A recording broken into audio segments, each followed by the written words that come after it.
2020 대한민국 성평등 포럼 여러분 함께 시청하고 계십니다. 많은 분들께서 참여를 해주고 계시는데요. 이제 마지막 세션 남겨두고 있습니다. 어제 저희가 코로나19 팬데믹 시대와 여성과의 관계에 관련된 이야기를 나누면서 정말 많은 분들께서 관심 가져주시고 의견을 내어주셨는데요. 여성과 팬데믹이라는 대주제 아래 오늘 2부 세션을 진행을 하겠습니다. 여성과 팬데믹 2, 팬데믹 이후의 변화라는 주제로 마지막 세션을 구성하게 됐습니다.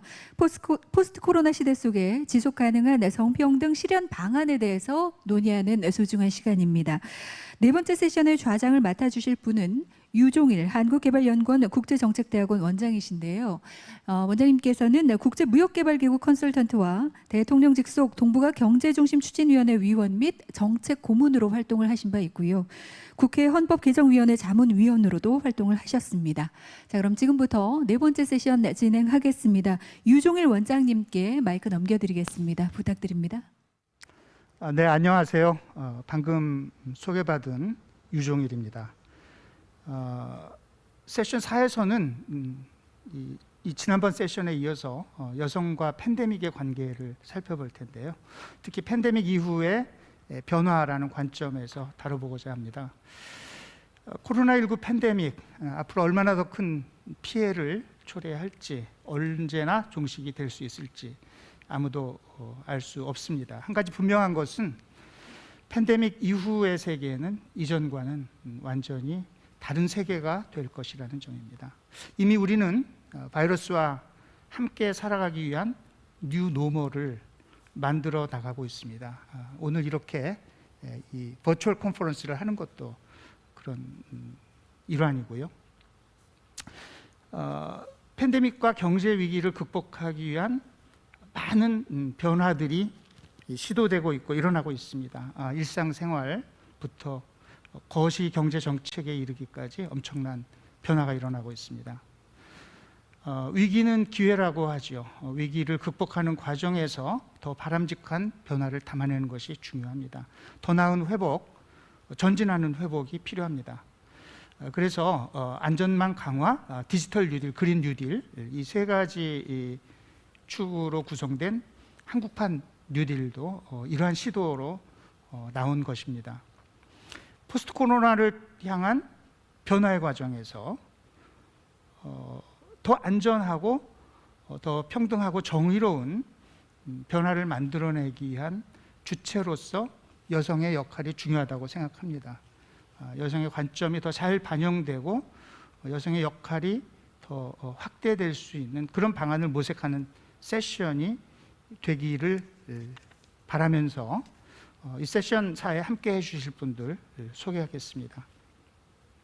발표자로 유네스코 인문사회과학 사무총장보인 가브리엘라 라모스님, 그리고 안혜연 한국여성과학기술인 지원센터 소장님, 이유진 녹색전환연구소 이사님이 함께 하고 있습니다. 그리고 토론자로는 이주희 이화여자대학교 사회학과 교수, 마틴 힐버트 UC 데이비스 커뮤니케이션 학과 교수, 장희정수 여성환경연대 상임 대표님이 함께하고 있습니다. 온라인 생중계를 통해 여러분을 만날 수밖에 없는 안타까운 현실입니다. 그렇지만 여러분의 의견은 소중하고 저희가 많은 소통을 원합니다. 댓글창을 통해 질문 남겨주시면 시간이 되는 대로 질문들을 골라서 연사분들께 여쭤보도록 하겠습니다. 많은 참여 부탁드립니다. 그럼 첫 번째 발표자 만나보겠는데요. 영상을 통해서 만나겠습니다. 가브리엘라 라모스 유네스코 인문사회과학 사무총장보님인데 지금 프랑스 파리에 있는 유네스코에 계시다 보니 현지 시각이 새벽 3시 반 그래서 이 라이브 스트리밍으로 참여는 못하고요. 녹화된 영상으로 발표해 주신다는 점 양해 부탁합니다. 오늘 발표 제목은 코로나19 이후 뉴 노멀 시대 여성의 삶의 변화입니다. 가브리엘라 라모스 사무총장보님은 그 전에 OECD와 멕시코 외무부에서 여러 고위직 역임하셨고 또 이베로 멕시코 시티 대학과 멕시코 자치기술대학에서 국제경제학 교수를 역임하셨습니다. 이제 화상으로 사무총장보님 맞이하겠습니다. Good morning. I'm very pleased 여러분 to be 안녕하십니까? with you today in this important 오늘 이 event. 귀중한 자리에 함께할 And I 수 want to 있어서 commend 대단히 the 기쁘게 government of Korea 생각합니다. for bringing us 또 together. 대한민국 정부의 이런 축하의 The 말씀을 드리는 COVID-19 바입니다. crisis is a telling 코로나19 magnifier 위기는 of the inequalities 우리 that 사회가 confront 직면하고 our 있는 societies. 모든 영역에 위협을 On all the 가하고 areas, but 있습니다. particularly the inequalities 특히나 that women 여성과 and 여아가 girls 매일 마주치는 suffer 지점에서 day by 큰 day. 위협을 가져다주고 있습니다. Starting with the fact that they make 70% of the 여성들이 global healthcare 전 세계 workforce. 보건의료계 종사자 So 중 women are at 70% the 이상을 front 차지하고 line 있다는 of the 점을 fight 생각하면 against the pandemic. 여성이야말로 코로나19 사태의 최전선에 위치하고 있다는 점을 알게 해줍니다. 하지만 코로나 피해는 이 질병을 넘어서고 이 싸움을 넘어서고 있습니다. 우선은 여성의 의료 접근권은 남성의 접근권보다도 떨어집니다. 뿐만 아니라 여성이 그 이센셜 워커라고 하는 필수 노동자의 상당 비중을 차지하고 있습니다. 이분들이야말로 경제와 사회를 돌아가게 하는 것이죠. 이 필수 노동자들이 있기 때문에 사회는 계속해서 작동하고 있지만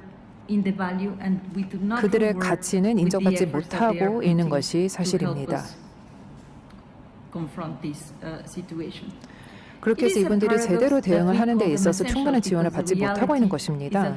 이분들을 우리는 필수적이다, 너무나 중요하다라고 칭하고는 하고 말은 그렇게 하지만 이게 굉장히 상당히 아이러니한 상황입니다. 그 수준의 보수나 임금이나 필요한 조건을 제공하고 있지 않고 있기 때문에 그렇습니다. 또 여성은 많은 학교가 휴교가 되면서 돌봄의 제공자가 됐습니다. 어린 자녀들이 학교에 가지 못하고 있는 상황에서 홈스쿨을 통해 학습 과정을 이어나가고 있고 학교와 그 끊어진 연결고리를 어떻게든 여성들이 이어나가려고 하고 있습니다. 또 여성은 노동시장에서도 더욱더 취약합니다. 경제 위기는 실업 여성과 또 그 비공식 경제에서 근무하는 여성 근로자들의 상황을 더욱 악화시킬 것이 자명합니다. 이 실업자와 비공식 경제 근로자 중 여성 비율이 높다는 것 또한 우리가 모두 주지하고 있는 사실입니다. 안전하고 지속 가능한 소득이 없고 고용의 기회, 노동사회 보장, 금융 지원 없이 여성은 더욱더 취약하다고 할 수 있겠습니다. 숙박, 식당업, 부동산업, 제조, 유통 면의 여성 근로자 5억 2,700만 명, 또 비공식 경제 상당 비율 30% 이상을 차지하는 여성 근로자들이 위기에 그대로 노출이 됐다는 말씀을 드리겠습니다. 학교의 폐쇄 역시 전 세계 여아들에게 교육의 기회를 박탈을 했습니다. 특히나 아프리카 여아들이 취약하다고 할 수 있겠습니다. 사하라 이남 지역의 아프리카 국가에서는 사태 초기에 한 3,360만 명의 초, 중등 학교 여아들이 코로나로 인해 학교를 다니지 못했는데 이제는 이것이 11억 600만 명 이상, 즉 이전보다 4배 더 많은 여아들이 학교를 다니지 못하게 됐습니다. 그리고 어쩌면 다시는 학교로 돌아오지 못할 수도 있습니다. 그렇기 때문에 더욱더 이런 여아들을 위한 지원에 박차를 가해야 하는 것입니다.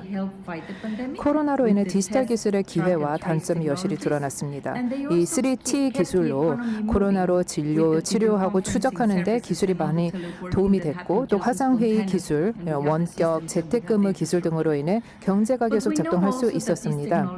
하지만 위기가 터진과 동시에 이런 인프라와 시스템이 갑자기 나오게 된 셈인데요. 이런 기술에는 단점이 있기도 합니다. 여성과 여아들이 더 많은 어려움을 겪을 수밖에 없는 사이버 불링, 사이버 보안 이슈도 있고 또 기술의 악용도 있습니다. 또 온라인상에서 성희롱 문제도 있습니다.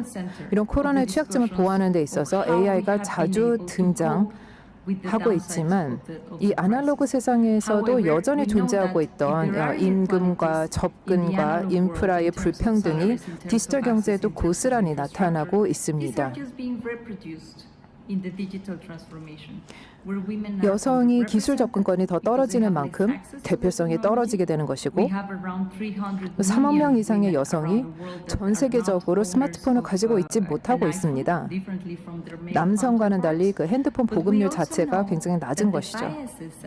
그 외에 고정관념이라든지 성관념 바이어스 이 그대로 디지털 기술에도 옮겨가고 있습니다. 이 문제를 해결해야 합니다.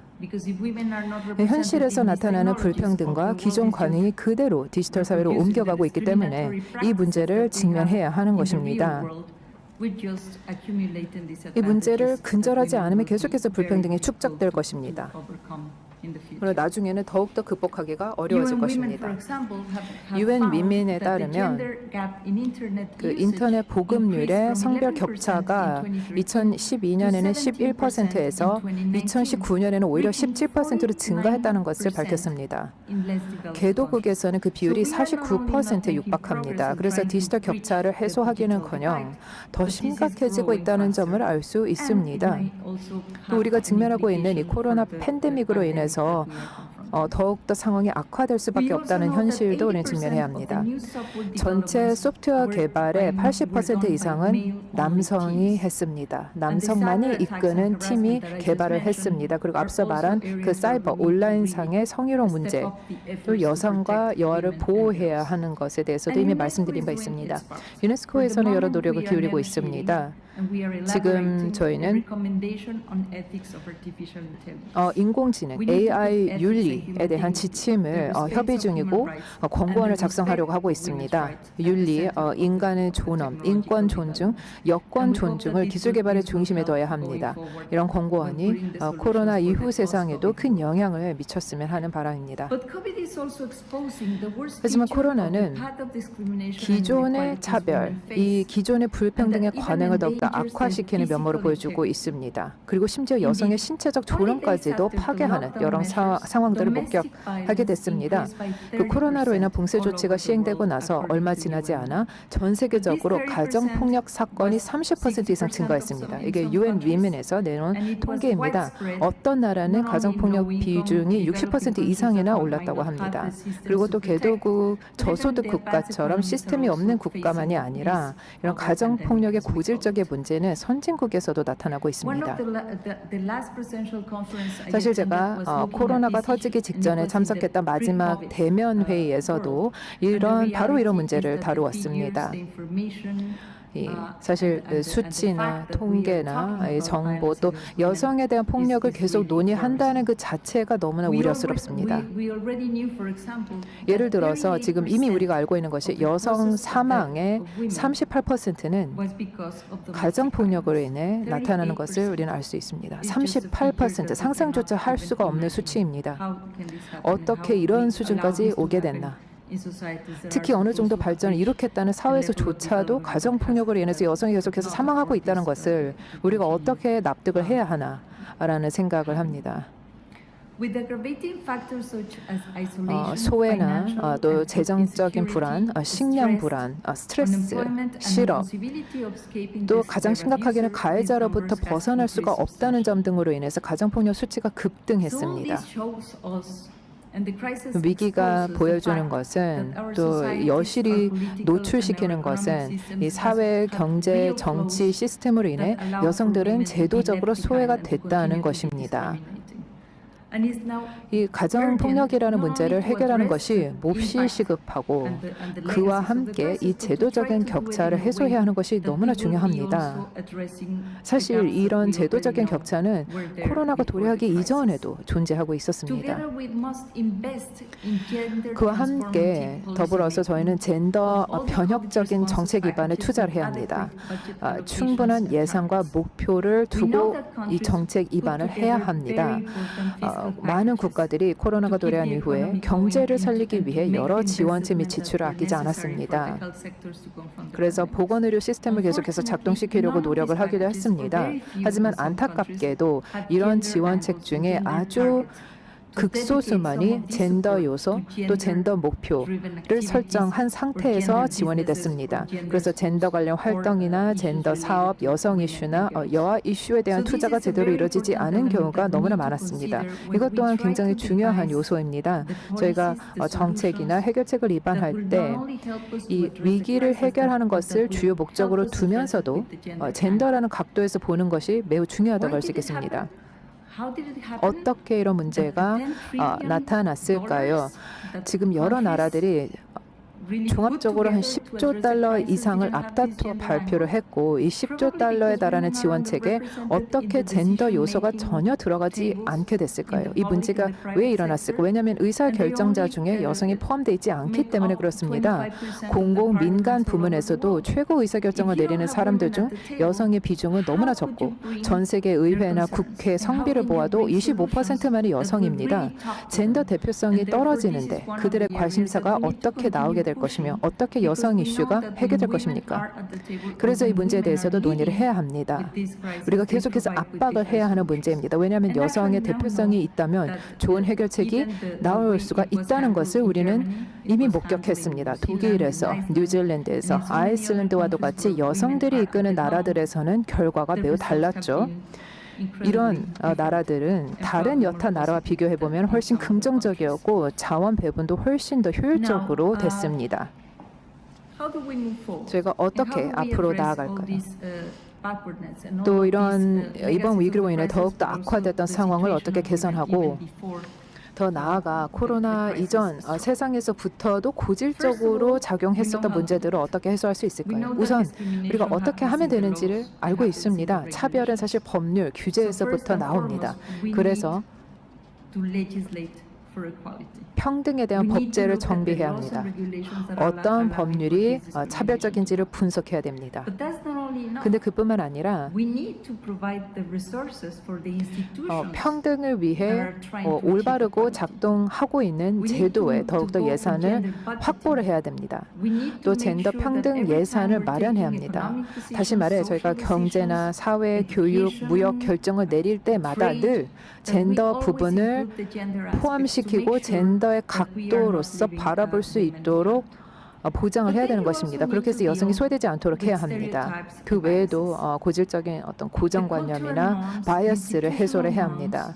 어떤 문화적인 규범이나 사회에 널리 퍼져 있는 제도적인 규범 등이 이미 뿌리 깊게 박혀 있는데 여성은 이렇게 해야 된다, 남성은 이렇게 해야 된다라는 생각, 이런 생각은 우리 사회에 깊이 뿌리내리고 있고 사람들도 많은 사람들도 그렇게 당연시 하고 있기 때문에 이 문제를 해소해야 합니다.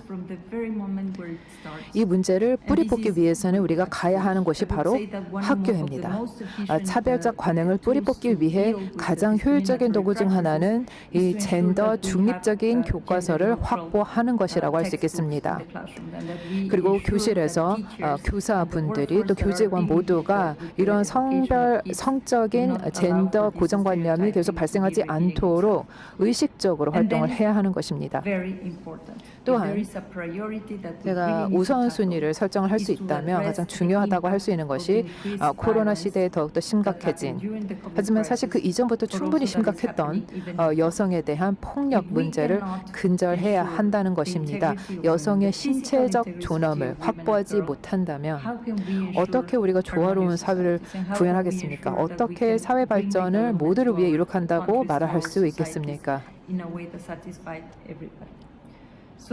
사실 이게 굉장히 어려운 어젠다라고 할 수 있겠습니다만 우리 주변에는 여러 도구도 있고 인센티브도 있습니다. 예를 들어서 부모 모두 육아휴직을 받을 수 있도록 그것을 허가해야 하고, 그리고 무급 돌봄, 이 아이들을 위한 그리고 노인들을 위한 무급 돌봄 노동이 여성 남성 모두에게 공평하게 부담될 수 있도록 보장을 해야 합니다. 또 도구와 인센티브를 사용해서 이 문제를 해소해야 합니다.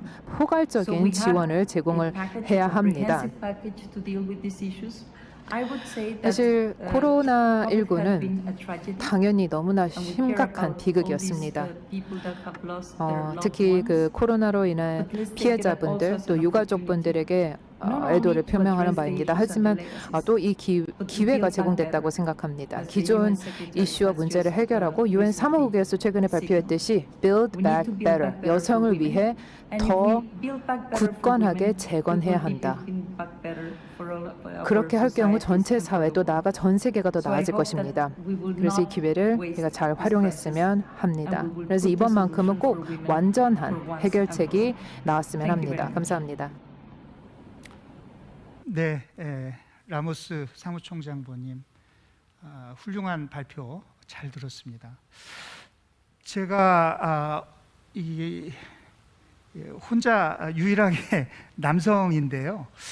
그 여성의 관점에서 여성들이 겪고 있는 여태까지 겪어온 차별, 폭력, 이 많은 문제들이 지금 이 코로나19 팬데믹으로 인해서 훨씬 더 부각이 되고 또 증폭이 되고 있는 그런 현실을 쭉 짚어주시고 지금 현재 이 위기에 대한 여러 가지 정책적인 대응의 과정에서도 사실 여성의 관점은 거의 반영되고 있지 않다는 그런 말씀, 그래서 앞으로 어떤 변화들이 필요한지까지 쭉 짚어주셨는데 저 스스로 참 놀랍다. 예를 들어서 여성의 사망의 38%가 가정폭력에서부터 비롯된다는 굉장히 충격적인 얘기였고요.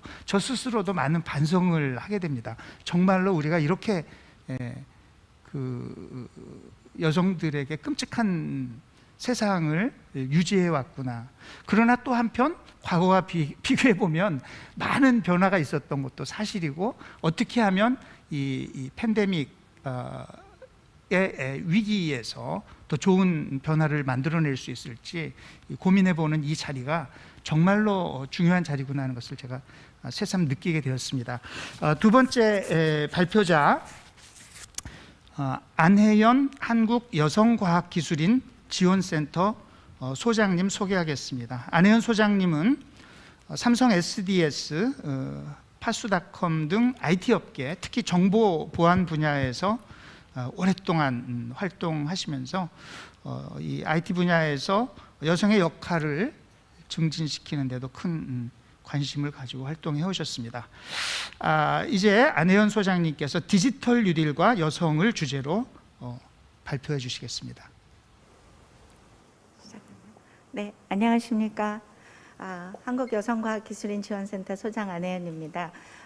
오늘 이렇게 멋지고 훌륭한 행사에서 제가 발표를 하게 돼서 굉장히 영광스럽고요. 오늘 저는 디지털 뉴딜과 여성이라는 관점에서 조금은 긍정적인 기회라는 얘기를 좀 하고 싶습니다. 물론 얘기를 하다 보면 그렇지 않은 면이 있겠지만, 얘기를 본격적으로 시작하기 전에 저희 한국여성과학기술인 지원센터를 잠깐 소개해드리면, 어제 여성정책연구원 발표에서도 잠깐 언급이 됐었는데요. 저희 나라는 2002년에 여성과학기술인 육성 및 지원에 관한 법률을 만들었고요. 그 법률에 근거해서 과학기술부 산하에 만들어진 공공기관입니다. 저희가 하고자 하는 일은 좀 더 많은 여성과학기술인을 육성하고 지원해서 좀 더 사회에 더 많이 활용될 수 있게 하고자 하는 것을 목적으로 하고 있고요. 가장 대표적인 프로그램으로 이제 설명을 드리면, 과학기술을 전공하고 일을 하다가 출산이나 육아 이런 문제로, 돌봄의 문제로 경력 단절이 된 여성들을 다시 경력 복귀 시킬 수 있게 지원해 드리는 프로그램을 대표적으로 하고 있었고요. 그거에서 그치는 게 아니라 최근 들어서는 예를 들어서 육아휴직을 가야 되는 거에 대한 대체 인력 풀 같은 걸 만들어서 대체 인력을 활용하게 한다던가, 아니면 모든 생애 주기에 있어서 어떻게 하면 좀 더 많은 여성 과학기술인을 만들어낼 수 있을까 하는 다양한 프로그램을 만들고 있습니다. 오늘 저는 이제 디지털 뉴딜과 여성이다라는 말씀을 드릴 텐데요. 사실 디지털 뉴딜, 디지털로의 변환이라는 게 팬데믹 때문에 코로나19 때문에 나온 건 아니라는 거는 모든 분들이 다 아실 것 같습니다. 사실은 4차 산업혁명이라는 용어로 수년 전부터 많이 얘기되어 왔던 내용들인데요. 사실은 그게 아주 긴 시간에 걸쳐서 천천히 변해가야 될 것들이 코로나19라는 것 때문에 정말 단시간 내에 모든 사람이 겪게 되는 이런 상황이 되었다는 게 차이점이라면 차이점일 것 같습니다. 예를 들면 온라인 쇼핑이나 배달 서비스 같은 거 원래부터 있었거든요. 근데 그거는 어떻게 보면 10대, 20대들의 약간 전유물이었고 50대, 60대 분들이 시장을 온라인에서 보는 일은 대부분이 아직은 남의 일 같은 그런 상황이었었던 거죠. 근데 이제 옵션이 아니라 어떤 선택이 없이 그렇게 해야 되는 이런 상황이 되다 보니까 할 수 없이 하게 되고 하다 보니까 굉장히 편리성을 느끼게 되고 예를 들어서 배달 서비스 같은 경우도 최근 들어서는 커피 한 잔도 배달을 해주더라고요. 근데 그런 것뿐만이 아니라 사실은 근무도 재택근무, 집에서 일할 수 있다, 교육도 온라인에서 가능하다, 기술적으로 다 가능하다는 얘기를 해오고 그렇게 바뀌어 갈 거다라는 얘기를 해오기는 했는데 이렇게 단기간 안에 모두가 한꺼번에 경험하게 되는 일이 벌어짐으로써 우리가 정말 다 같이 한꺼번에 알게 된 게 코로나19의 영향이 아닌가 싶습니다. 이것이 그냥 일반 대중이 다 느끼는 거에서 끝나는 게 아니라 사실은 산업에도 엄청난 영향을 미치고 있는 거죠. 지금 경제적인 위기다라고 엄청난 위기를 겪고 있는 건데요. 사실은 그 위기가 지금까지 오프라인에서 주를 이루었던 산업에서 심각한 정말 아주 크리티컬하게 심각한 현상들이 일어나고 있지만 또 한편으로는 온라인 플랫폼을 가지고 온라인 서비스나 온라인에서 어떤 비즈니스가 일어나던 분야는 정말 상상할 수 없을 만큼 단기간 내에 엄청난 성장을 또 하고 있기도 하거든요. 이게 이제 코로나19로 아주 단기간에 벌어진 상황이다라고 모두 다 인지를 하실 것 같습니다.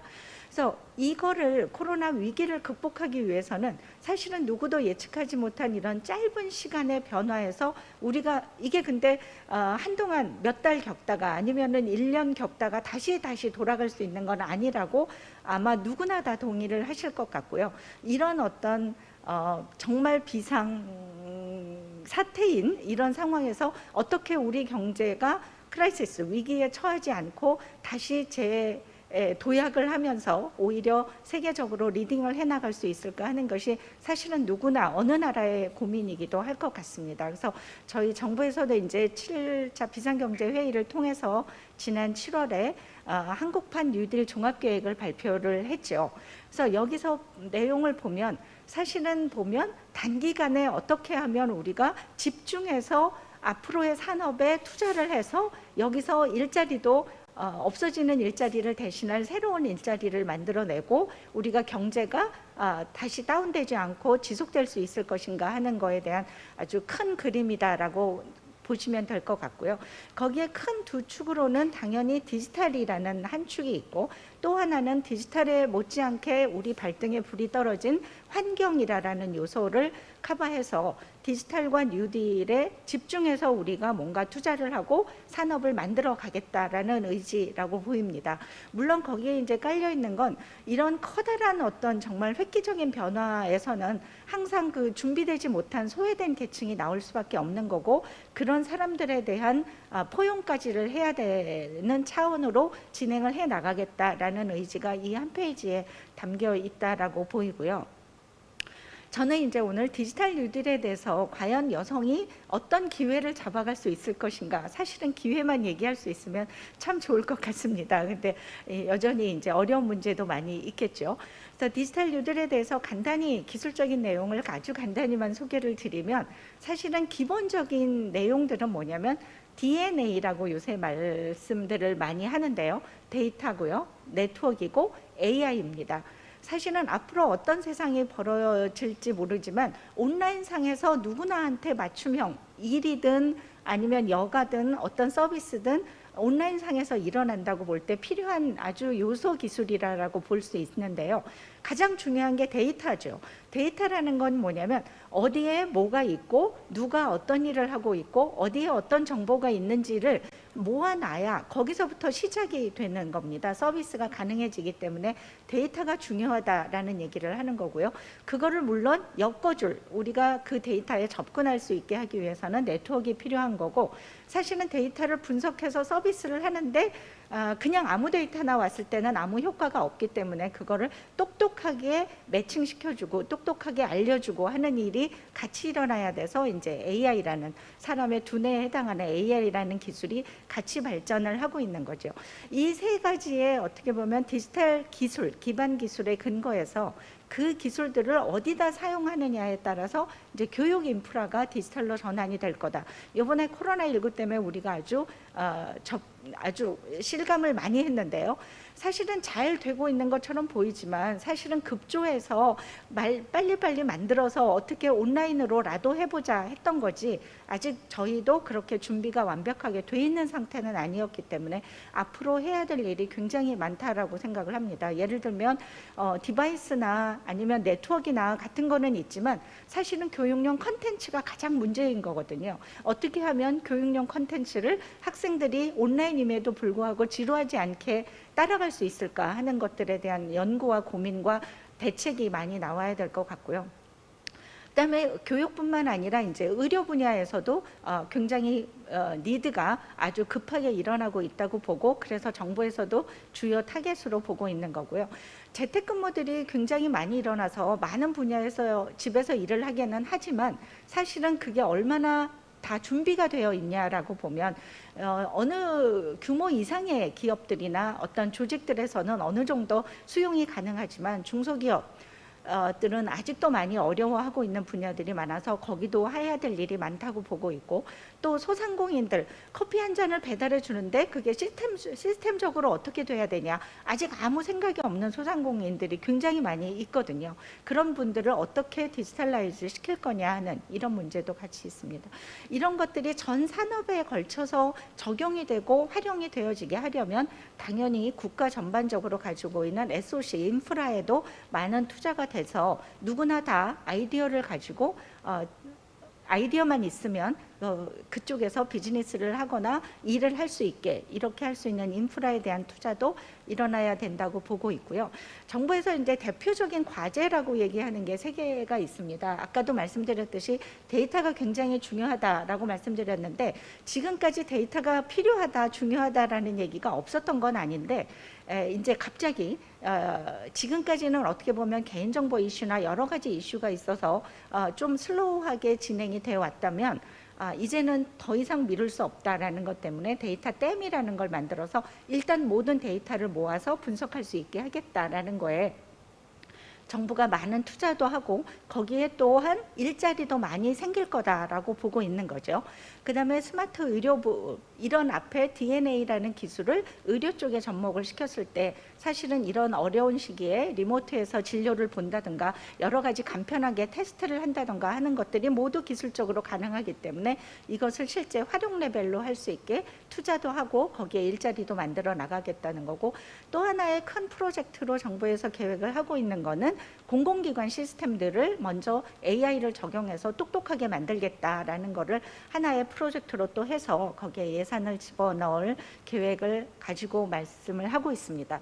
사실은 이제 이러한 일들이 성공적으로 일어나야 우리나라의 경제가 다운되지 않고 슬로우 되지 않고 거기서 다시 또 도약해서 진행을 시켜 나갈 수 있을 거라고 생각을 해서 굉장히 중요한 일이긴 한데, 거기에 예산이나 돈이나 아니면 어떤 기술만 필요한 게 아니라 사실은 제일 중요한 게 사람이다라고 생각이 되거든요. 근데 과연 우리가 충분하게 준비되어져 있는 사람이 있느냐라는 측면에서 저는 말씀을 드리고 싶습니다.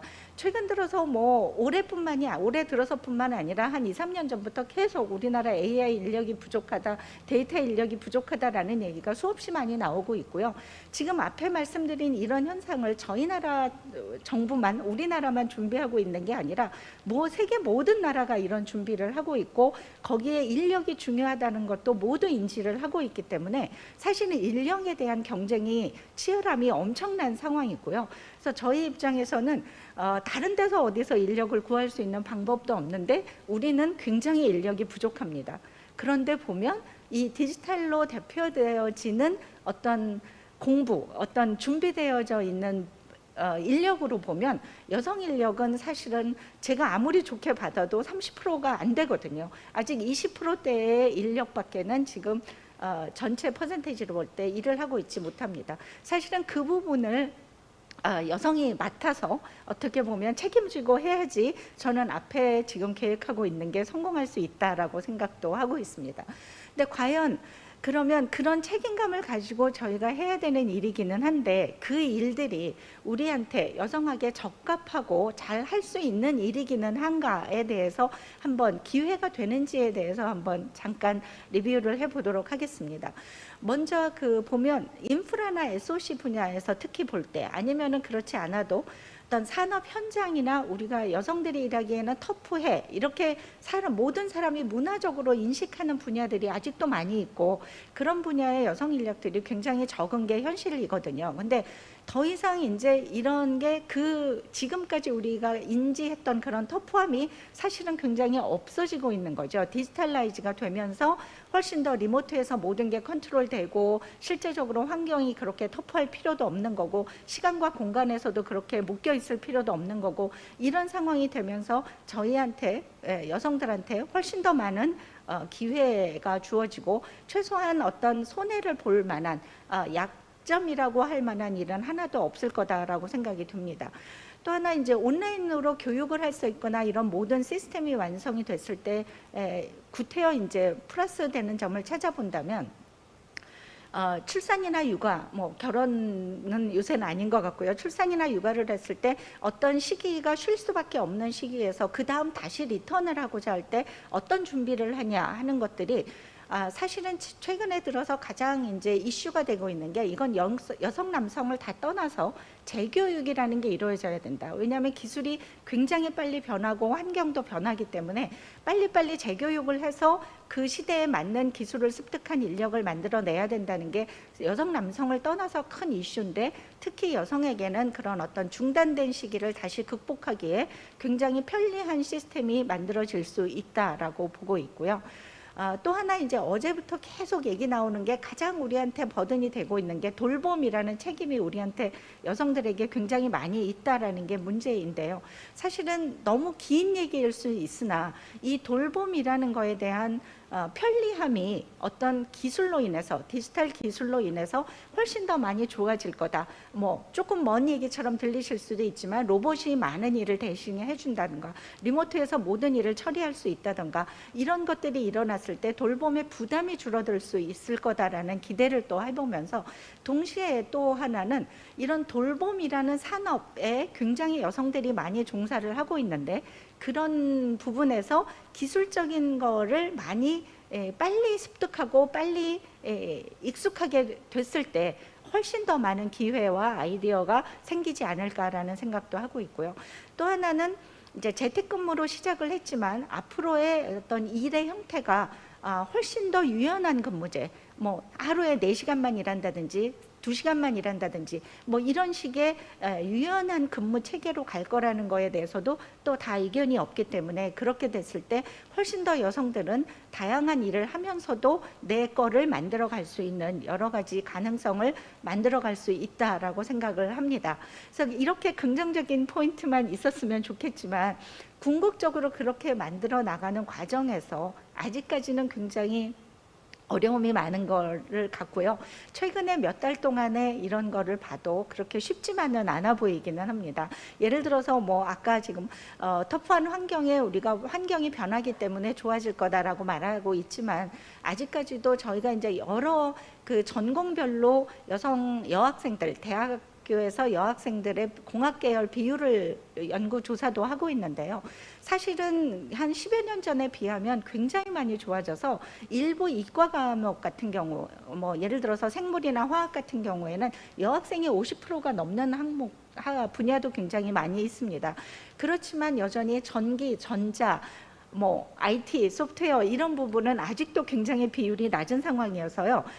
그런 부분이 시간이 좀 많이 걸리지 않을까 하는 안타까움이 있고, 또 하나는 이제 온라인 플랫폼이 생기지만 여전히 아직까지는 이런 게 완벽하게 되어져 있는 게 아니고, 사실은 최근의 연구를 보면 코로나19 사태 때문에 여성과학기술인들도 그 연구하는 시간도 줄었고 실제 산출물도 굉장히 적게 나온다라는 보고가 있을 정도로 아직은 익숙하지 않고 다른 일들이 훨씬 더 많이 치여서 어렵다는 얘기를 하고 있고요. 여전히 온라인 교육이나 플랫폼, 돌봄의 이슈도 마찬가지로 궁극적으로 좋아지는 방향으로 갈 거라는 기대는 있으나 현실적으로는 일해야지, 애들 온라인 교육 시켜야지, 가정 집안일 해야지, 이런 삼중고에 시달린다라는 기사가 많이 나오고 있는 거고요.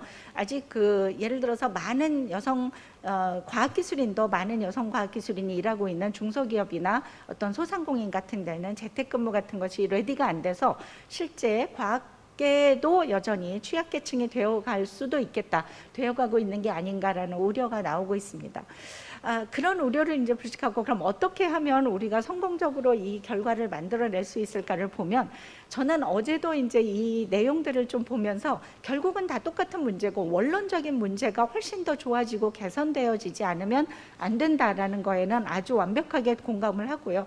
그럼에도 불구하고 저는 이 과학기술계가 훨씬 더 좀 구체적인 목적을 가지고 목표를 가지고 움직여야 된다라는 건 아까 말씀드린 이런 변화의 시기에 우리가 굉장히 책임감을 가지고 있고, 어떻게 보면 거꾸로 말하면 정부에서는 활용하지 않으면 성공하기 어렵다라는 그런 측면에서 인지를 해서 훨씬 더 좀 구체적인, 예를 들어서 경력 단절을 예방하기 위한 제도 정책이나 아니면은 실제 대체 인력을 해줄 수 있는 어떤 풀을 만들어서 대체를 쉽게 해준다던가 하는 이런 다양한, 아니면 어떤 특정 분야를 연구를 해서 그 문제를 해결하고 만들어갈 수 있는 그런 분야, 아니면 양성평등 전담기구도 저는 필요하다라고 보고 있고요. 이거는 과학기술계뿐만 아니라 모든 분야에서 필요하다고 보고 있습니다. 또 여성과학기술인 스스로를 키워나가는 것도 아직 문화적인 갭으로 여학생이 무슨 공학을 해라는 거에서 아직도 그런 영향이 굉장히 크다라고 보고 있어서, 예를 들어서 초중고 학생들한테 실제 석세스 스토리를 보여준다든가, 아니면은 어떤 진로에 대한 컨설팅을 해준다든가, 실제 연구를 하고 있는데 어떤 육아나 출산 때문에 스탑되거나 어려워하는 그런 사람들에 대한 어떤 구체적인 계획이나, 아니면은 경력을 가지고 만들어가는데 아직까지 리더로 가지 못하는 사람들에 대한 어떤 지원, 이런 것들이 모두 같이 일어날 때 사실은 앞에 그런 일들이 성공을 만들어갈 수 있다고 생각을 하고요. 저희 이제 위셋에서는 그래서 생애 주기별로 이런 굉장히 다양한 프로그램을 만들어서 노력은 하고 있습니다. 그래서 학생은 학생대로, 재직자는 재직자대로 멘토링이나 컨설팅이나 아니면 새로운 분야로 진출하기 위한 교육이나 이런 것들을 디지털로의 교육 이런 것들도 많이 시키고는 있지만, 사실은 이게 어떤 과학기술계에서만의 노력으로 될 일은 아니고, 우리가 다 인지하다시피 이런 원론적인 문제를 해결하지 않으면 이게 따로 갈 수 있는 일은 아니다라고 생각을 하고 있기 때문에, 저희 위셋뿐만 아니라 과기부뿐만 아니라 여성가족부, 고용노동부, 교육부 이런 데가 사실은 좀 더 시너지를 내서 단지 여성의 어떤 발전의 기회로, 어떤 변화의 기회로 좀 삼을 수 있는 그런 계기가 되었으면 좋겠다라는 생각을 많이 하고 있습니다. 예, 이상 마치겠습니다. 감사합니다.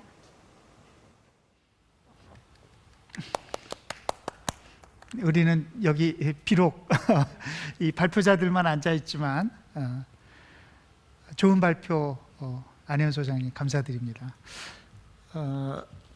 이 디지털 전환 과정에서 여성들에게 어떤 기회 요인이 있는지, 또 여전히 작동하는 장애 요인들은 어떤 것들이 있고, 그것을 극복하기 위해서 어떤 노력을 할 수 있을지 점검을 해주셨는데요. 조금 희망적인 얘기를 들어서 마음이 약간 조금 희망적으로 변했습니다.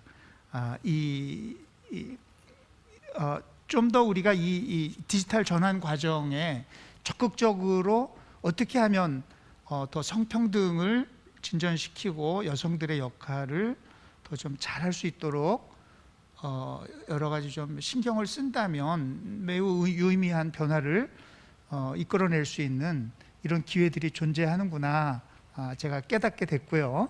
발표 감사합니다. 다음 세 번째 이자 마지막 발표자 이유진 녹색전환연구소의 연구원이시고요. 이사님이시기도 합니다. 이유진 이사님은 20여 년간 환경운동 또 이 기후변화 에너지 관련 운동을 참 열심히 해오신 분이고요. 현재 지역 에너지 전환 전국 네트워크 공동 대표를 맡고 있기도 합니다. 이유진 이사님께 그린 뉴딜과 여성에 관해서 발표 청해 듣도록 하겠습니다. 초대해 주셔서 감사합니다. 코로나 위기, 그리고 그 이후에 이어진 경제 위기, 또 그보다 더 크게 다가오는 기후 위기가 있습니다. 우리가 정말 위기 시대를 살고 있는데요. 이 속에서 그린 뉴딜이라는 온실가스를 줄이면서 불평등도 해소하고 산업과 사회를 녹색으로 전환하는 그린 뉴딜이 대안으로 떠오르고 있습니다. 이 속에서 여성은 어떤 역할을 해야 할까요? 그에 대한 고민을 오늘 풀어보도록 하겠습니다. 팬데믹 시대에 여성의 삶이 너무나 힘듭니다. 올해 상반기 자료를 보면 여성 취업자가 남성 취업자보다 더 크게 감소하고 고용률도 여성이 남성보다 더 큰 폭으로 하락했습니다. 지역도 마찬가지입니다. 지역별 실업급여 수급자의 증가폭에서 남성보다 여성이 2배를 나타내고 있습니다. 저는 최근에 장숙란 중앙대학교 적십자 간호학 교수님께서 이런 얘기를 하셨어요. 최근에 통계를 들여다보고 있는데 한쪽에서 계속 반짝반짝 나쁜 신호가 보인다. 데이터로 봤더니 그 인구 집단이 청년 여성이었다라는 거였습니다. 일본 여성에 비해서 우리나라 여성 청년들의 자살률이 2배가량 높아지고 있습니다. 최근에 여성 청년들이 그만큼 많은 스트레스라든지 괴롭힘 그리고 폭력 이런 것들에 노출되어 있다라는 자료여서 저는 매우 의미 있게 우리가 이 문제를 들여다볼 필요가 있다라고 생각하게 됐습니다. 정은경 본부장님이 이런 얘기 하셨어요. 아파도 나온다는 문화를 아프면 쉰다로 바꿔야 한다. 저는 상당히 공감이 가는 말이었는데요. 사실 최근에 이 간호사들이 상당히 많은 노력을 하고 있지만 이분들은 아프면 쉴 수 있나요? 이분들은 지금 현재 이 간호사들의 처우라든지 또 안전하게 일할 수 있는 권리, 제대로 된 교육 이런 것들을 호소하고 있습니다. 그래서 여러 측면에서 팬데믹 시대에 여성들의 삶이 너무나 힘들고 특히 한국은 구조적으로 최근 자료를 보면 성별 임금 격차 수도 OECD 중에서 가장 큰 걸로 나타났습니다.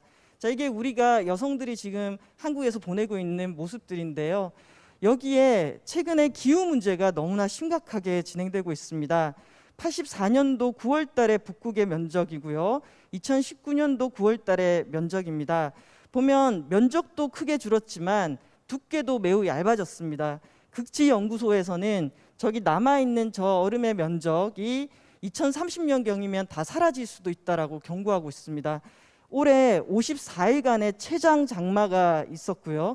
지금 태풍이 또 올라오고 있습니다. 우리나라만 이런 게 아니라 유럽은 폭염이었고요. 시베리아는 고온의 산불, 전 세계 곳곳에서 기상이변이 벌어지고 있고 이 원인은 화석에너지로 인한 온실가스 배출량 증가에 있다고 얘기를 합니다.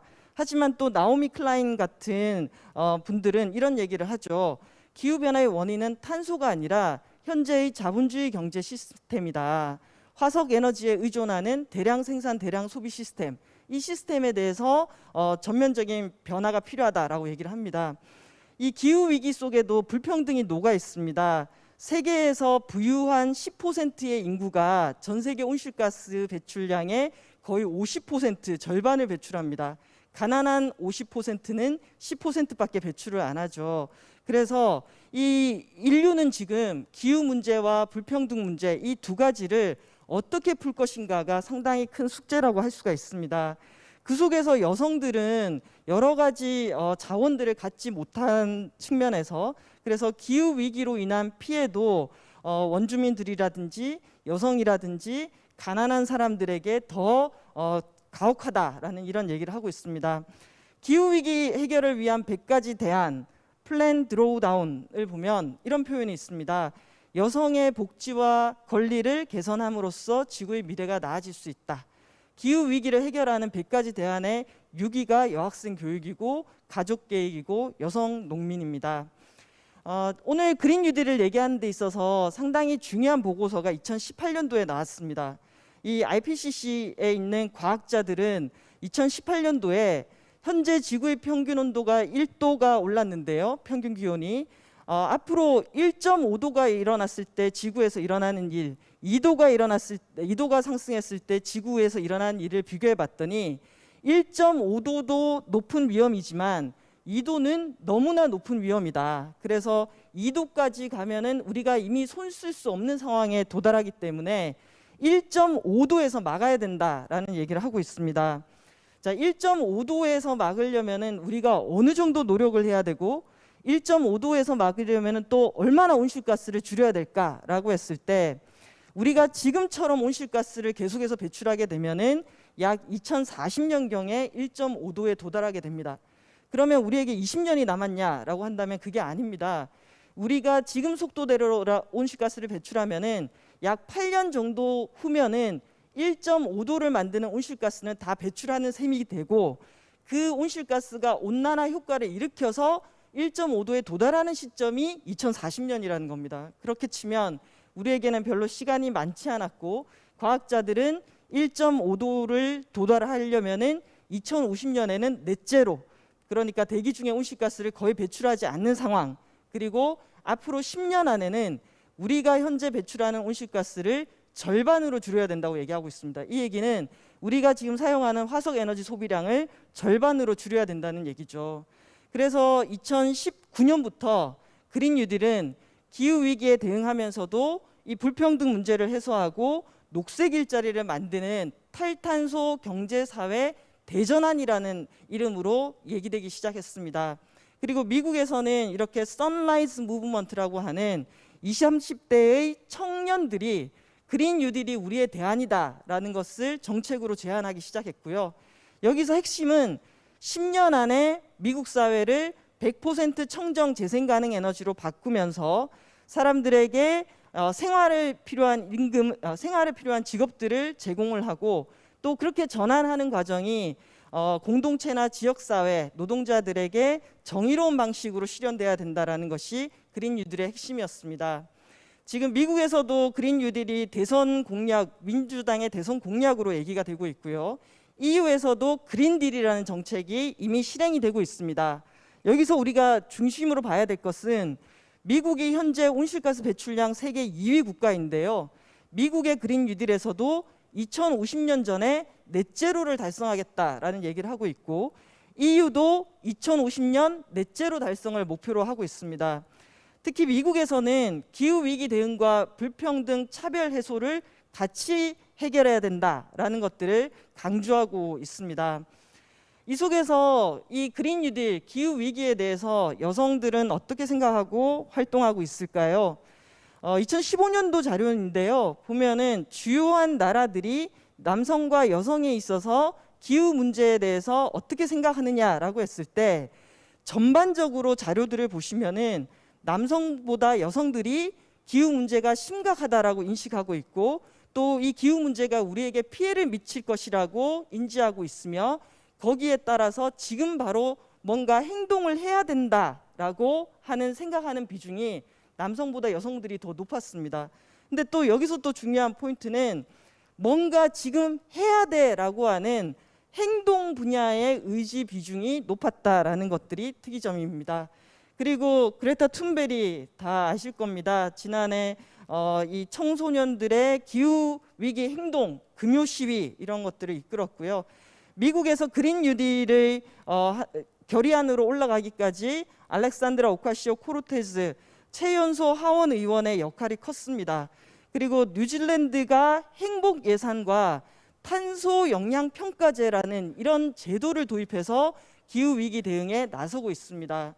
그리고 한편으로 이 그린 뉴딜이라는 것이 온실가스 감축만이 아니라 다양한 이해 당사자들이 기후 문제에 대해서 어떤 입장을 가지는가에 있어서 이 페미니스트들의 그린 뉴딜 선언문이라는 내용들도 있습니다.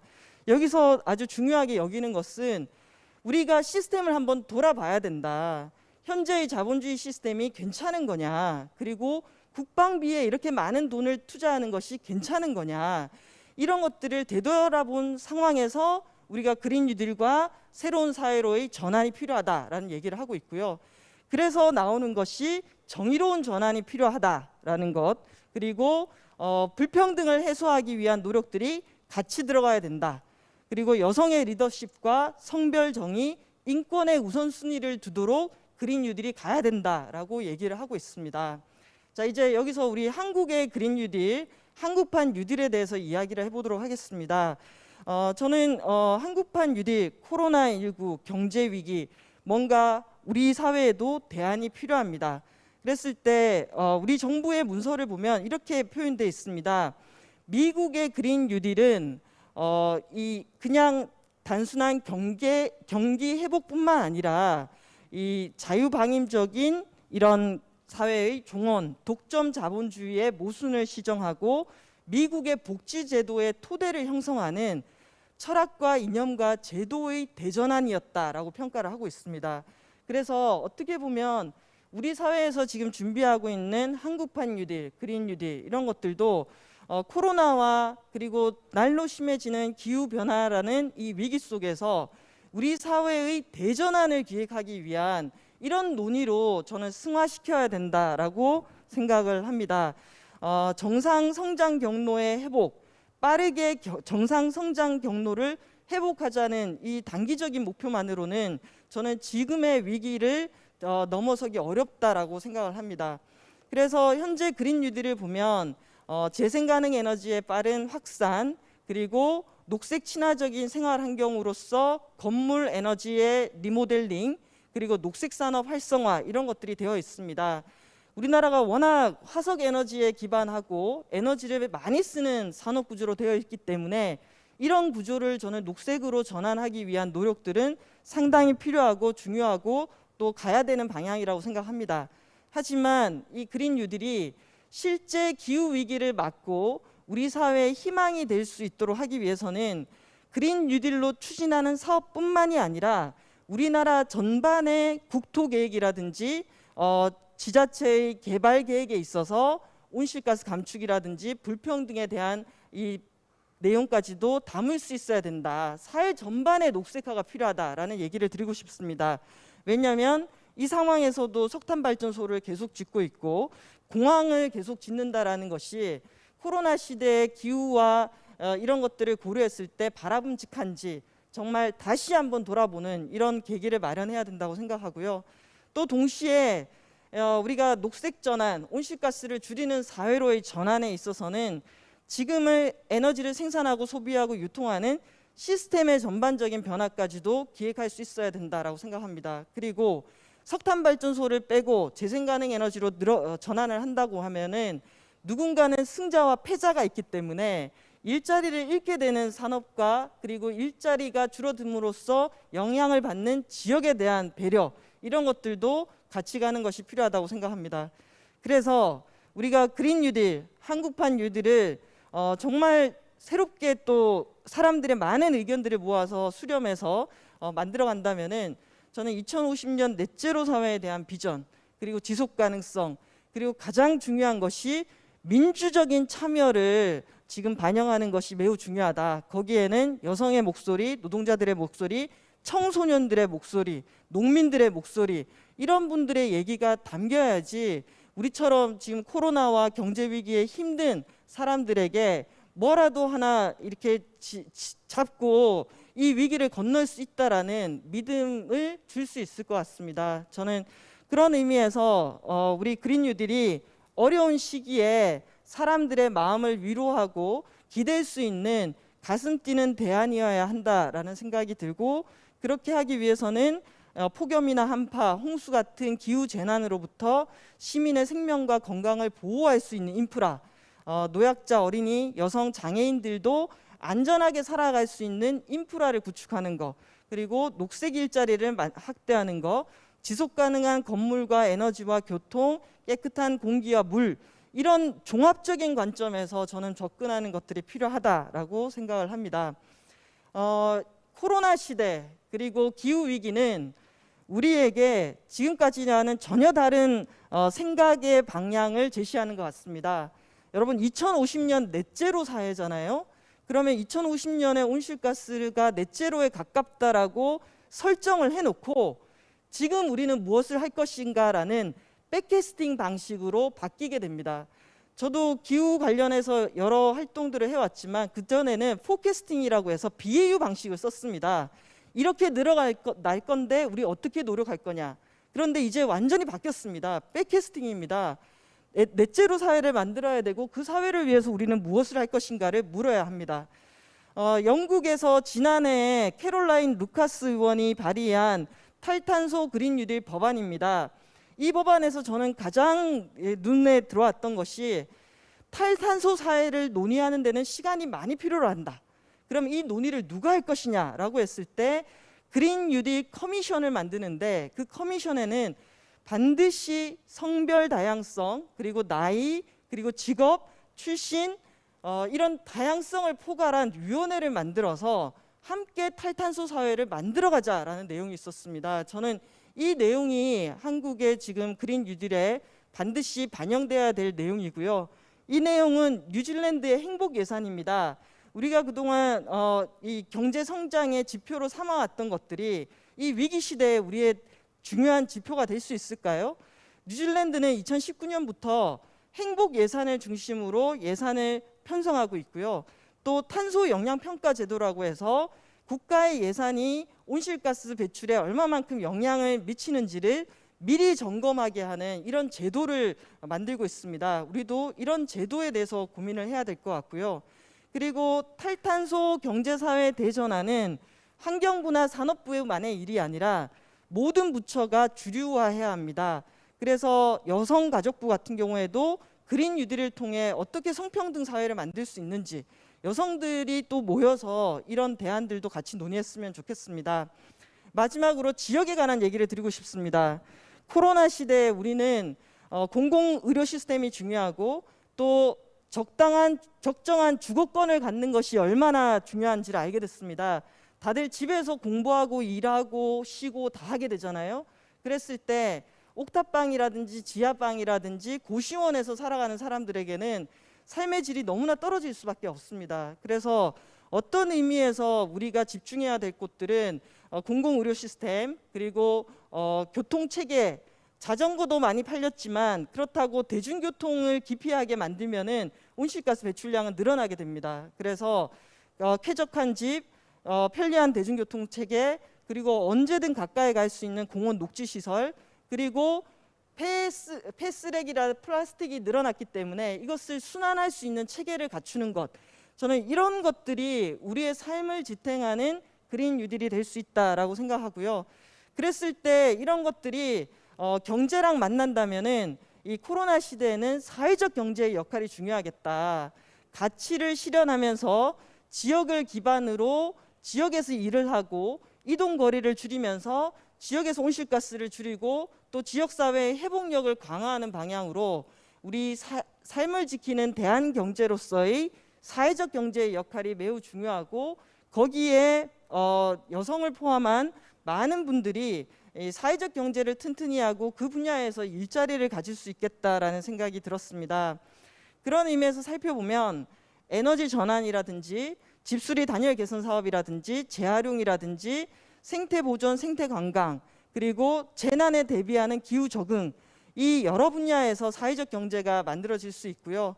그리고 그 사회적 경제에서 이제 여성들의 역할, 그리고 사회적 경제가 꼭 여성들이 잘할 수 있는 분야라고 한정 짓는 것이 아니라 오히려 이 사회적 경제 확장을 통해서 경제가 전환을 하고 그 확장된 경제가 우리의 온실가스 감축과 일자리 그리고 회복력을 높이게 하는 데서 역할할 수 있도록 분야를 키웠으면 좋겠습니다. 그런 의미에서 저는 여가부에서도 사회적 경제, 그린 뉴딜, 여성의 일자리 또 나아가서 사회적 경제가 하나의 영역으로 머물러 있는 것이 아니라 다른 경제 분야를 바꿀 수 있는 확장적인 전략을 갖는 데까지 저는 확장될 필요가 있겠다라고 생각을 합니다.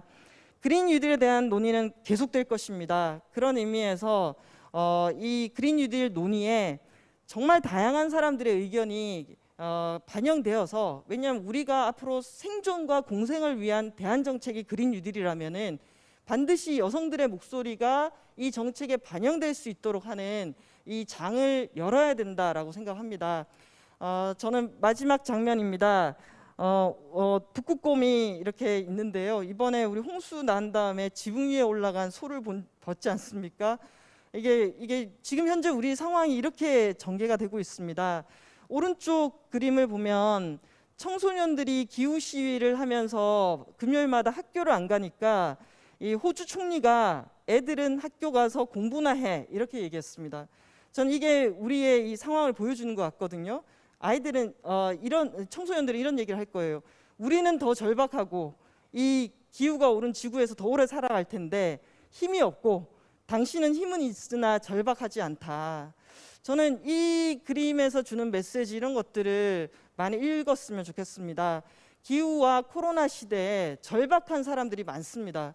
너무나 힘든 시기에 삶을 보내고 있는 사람들이 많고 이 사람들을 위해서 우리가 정책이 어떤 답을 줄 수 있을지 저는 고민해야 된다고 생각하고, 이미 우리는 기후위기 시대에 살고 있고 이 그린 뉴딜이 대안이라고 얘기된다면은 이 대안의 모색 과정에서 여성들이 참여할 수 있어야 되고, 그린 뉴딜을 통해서 성평등 사회를 어떻게 구현할 것인지에 대해서 고민해야 되고, 기후위기 시대에 우리의 경제의 방향을 새롭게 디자인해야 되고, 그 속에서도 여성들의 역할과 비전을 찾아갈 수 있어야 된다라고 생각합니다.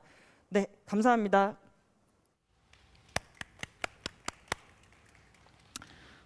네, 이유진 이사님 감사합니다. 절박함이 절절하게 묻어나는 것 같습니다. 주어진 시간 내에 알찬 내용 발표해 주셔서 감사드리고요. 팬데믹보다도 더 큰 문제가 경제 위기고, 경제 위기보다도 훨씬 더 큰 문제가 사실은 기후 위기다. 기후 위기는 우리 인류 문명과 어쩌면 우리 인류의 생존까지도 위협할 수 있는 사실은 엄청난 문제인 거죠. 이번 팬데믹에 대응하는 과정에서 세계적으로 여성 리더십이 굉장히 빛난다 이런 얘기를 많이 듣습니다. 우리 뭐 독일, 뉴질랜드, 덴마크, 핀란드 뭐 등등 얼핏 생각나는 것도 그런데요.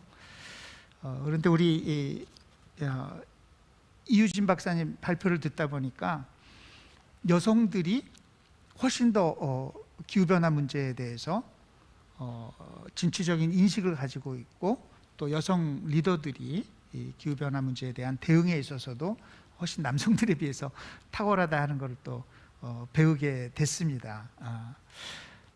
이 우리나라가 뭐 늦었을 때가 가장 빠를 때라고 그동안 지나치게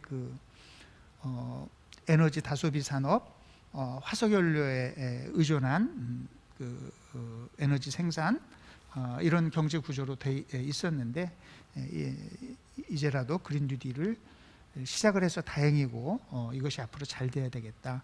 그런 관점에서 봤을 때는 이것이 몇 가지 좋은 재정을 투입해서 벌이는 그런 사업을 넘어서서 매우 종합적이고 포괄적인 경제사회 시스템 전체의 변화, 이런 관점에서 더 좀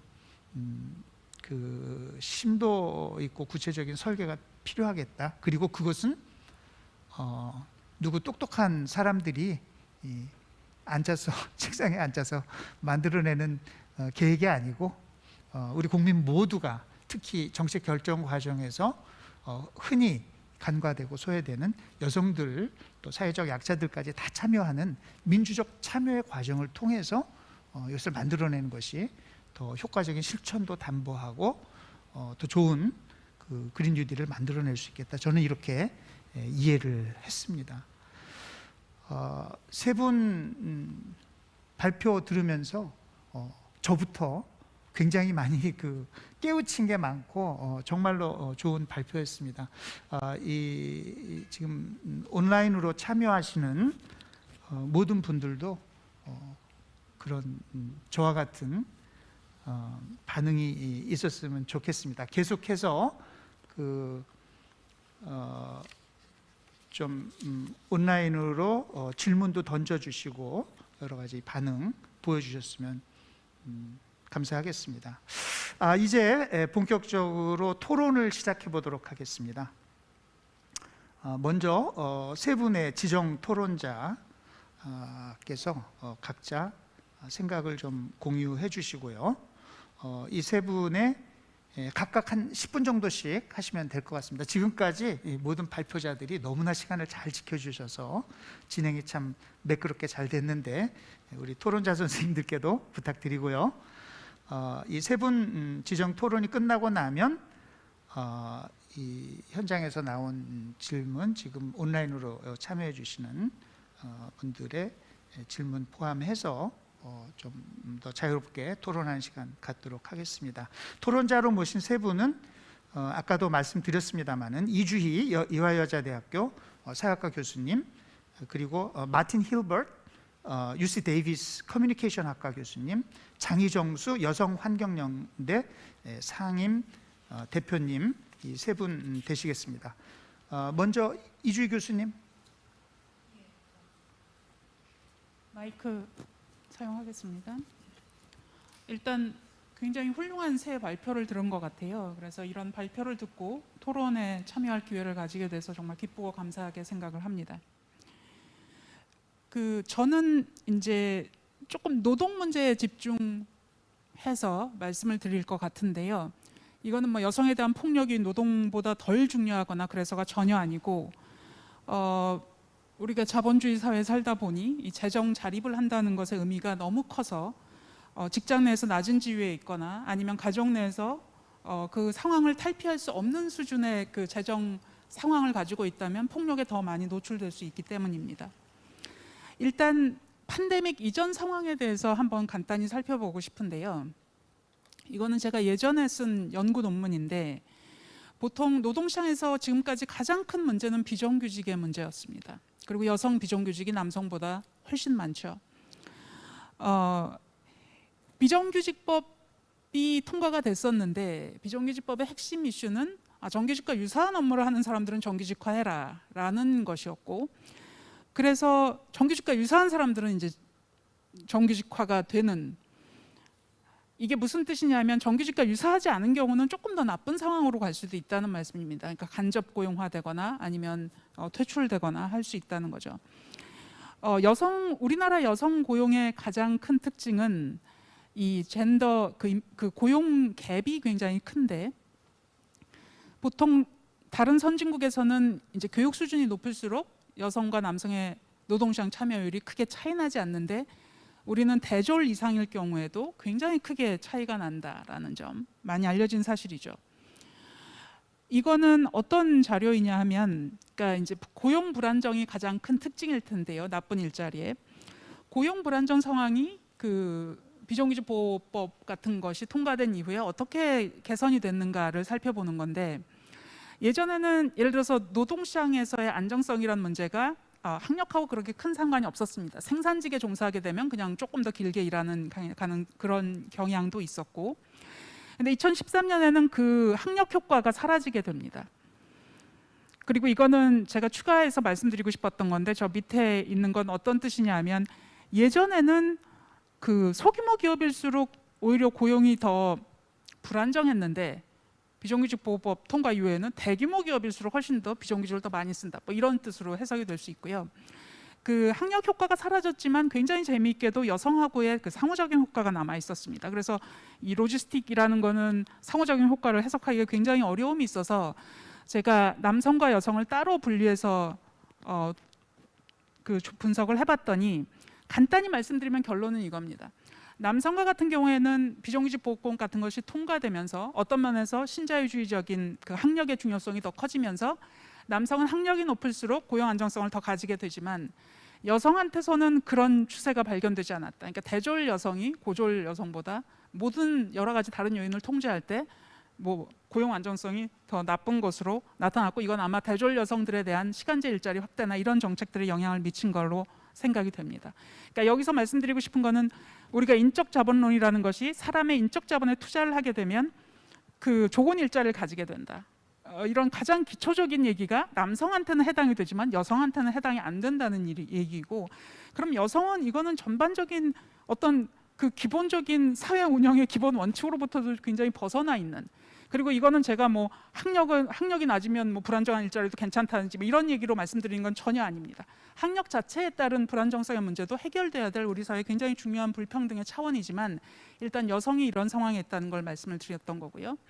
이거는 뭐 다 아시다시피 우리 유리천장 지수가 너무 처절하다는 것, 그리고 여기 빨간색이 이제 없다, 500대 기업 중에서 여성 임원 비율이 없다가 압도적이고 9%까지가 0%에서 0.1%에서 9%까지가 그 다음으로 많고 한 10%에서 20% 되는 기업도 엄청나게 줄어든다는 점.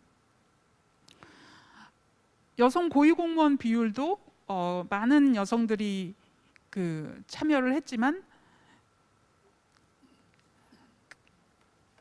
여성 공무원들이 참여를 했지만 굉장히 낮다는 점 말씀드립니다. 제가 왜 이런 자료를 보여드렸냐 하면 우리 삶이 팬데믹 이후라 하더라도 이런 베이스에서 크게 벗어나지 않을 거라는 말씀을 드리고 싶어서였고요. 그 지금도 얘기가 많이 나왔지만 디지털화나 비대면 등은 추세였지만 팬데믹 때문에 두세 배 더 빨리 진행이 되고 있어서 지금부터는 여성의 삶에 영향을 미칠 한 5가지 변수에 대해서 말씀을 드리겠습니다. 노동 얘기를 하면서 왜 정치 참여를 말씀드리냐 하면 팬데믹으로 이 불평등한 노동 시장이 점점 더 불평등하게 되고 있는데, 문제는 뭐냐면 팬데믹 상황에서 이 정부의 참여라는 것, 그 공공 부분의 역할이라는 것이 점점 더 커지고 있기 때문에, 그래서 경제 부분에서의 불평등 완화가 여성의 정치 참여 제고 없이 가능하지 않다는 점, 그래서 여기 써 있는 대로 중앙정부나 지자체나 모든 면에서 여성 비율 목표를 제고하려고 노력을 해야 된다는 것, 그리고 그런 목표가 제고되면 예를 들어서 노동이사제 같은 것에서 성별 대표성 제고라든지 또 노동조합의 여성 조직 활동을 지원해 줄 수 있는 정부 차원의 대책도 나올 수 있다는 점을 말씀드리고요. 두 번째는 우리가 지금까지 많이 이제 언택 인더스트리라고 이렇게 우리나라에서 특별히 이름 붙인 건데요. 아까도 그 발표 때도 우리가 들었습니다만 여성 돌봄이나 유통 노동자 수가 그 AI 등장이나 자동화 때문에 굉장히 많이 감소됩니다. 이게 어떤 면에서 여성 노동의 수요 자체가 감소되면 그 부분에 여성 노동들이 또 많이 일자리를 갖겠다고 경쟁을 하게 되고, 그럼 당연히 또 여성 노동의 가치가 저하될 수 있습니다. 제가 볼 때는 그게 훨씬 더 그 예측 가능한 시나리오 같고요. 그래서 두 가지 활동이 필요하다고 생각합니다. 돌봄 대면 노동이 완전히 없어지지 않는 상황에서는 이 노동의 일자리 수 자체도 늘리고 이 질도 당연히 개선을 해야 됩니다. 그러니까 최저임금 지금 수준으로밖에 주고 있지 않은데 노동 과정도 체계화해야 되고 합리화해야 되고, 돌봄 노동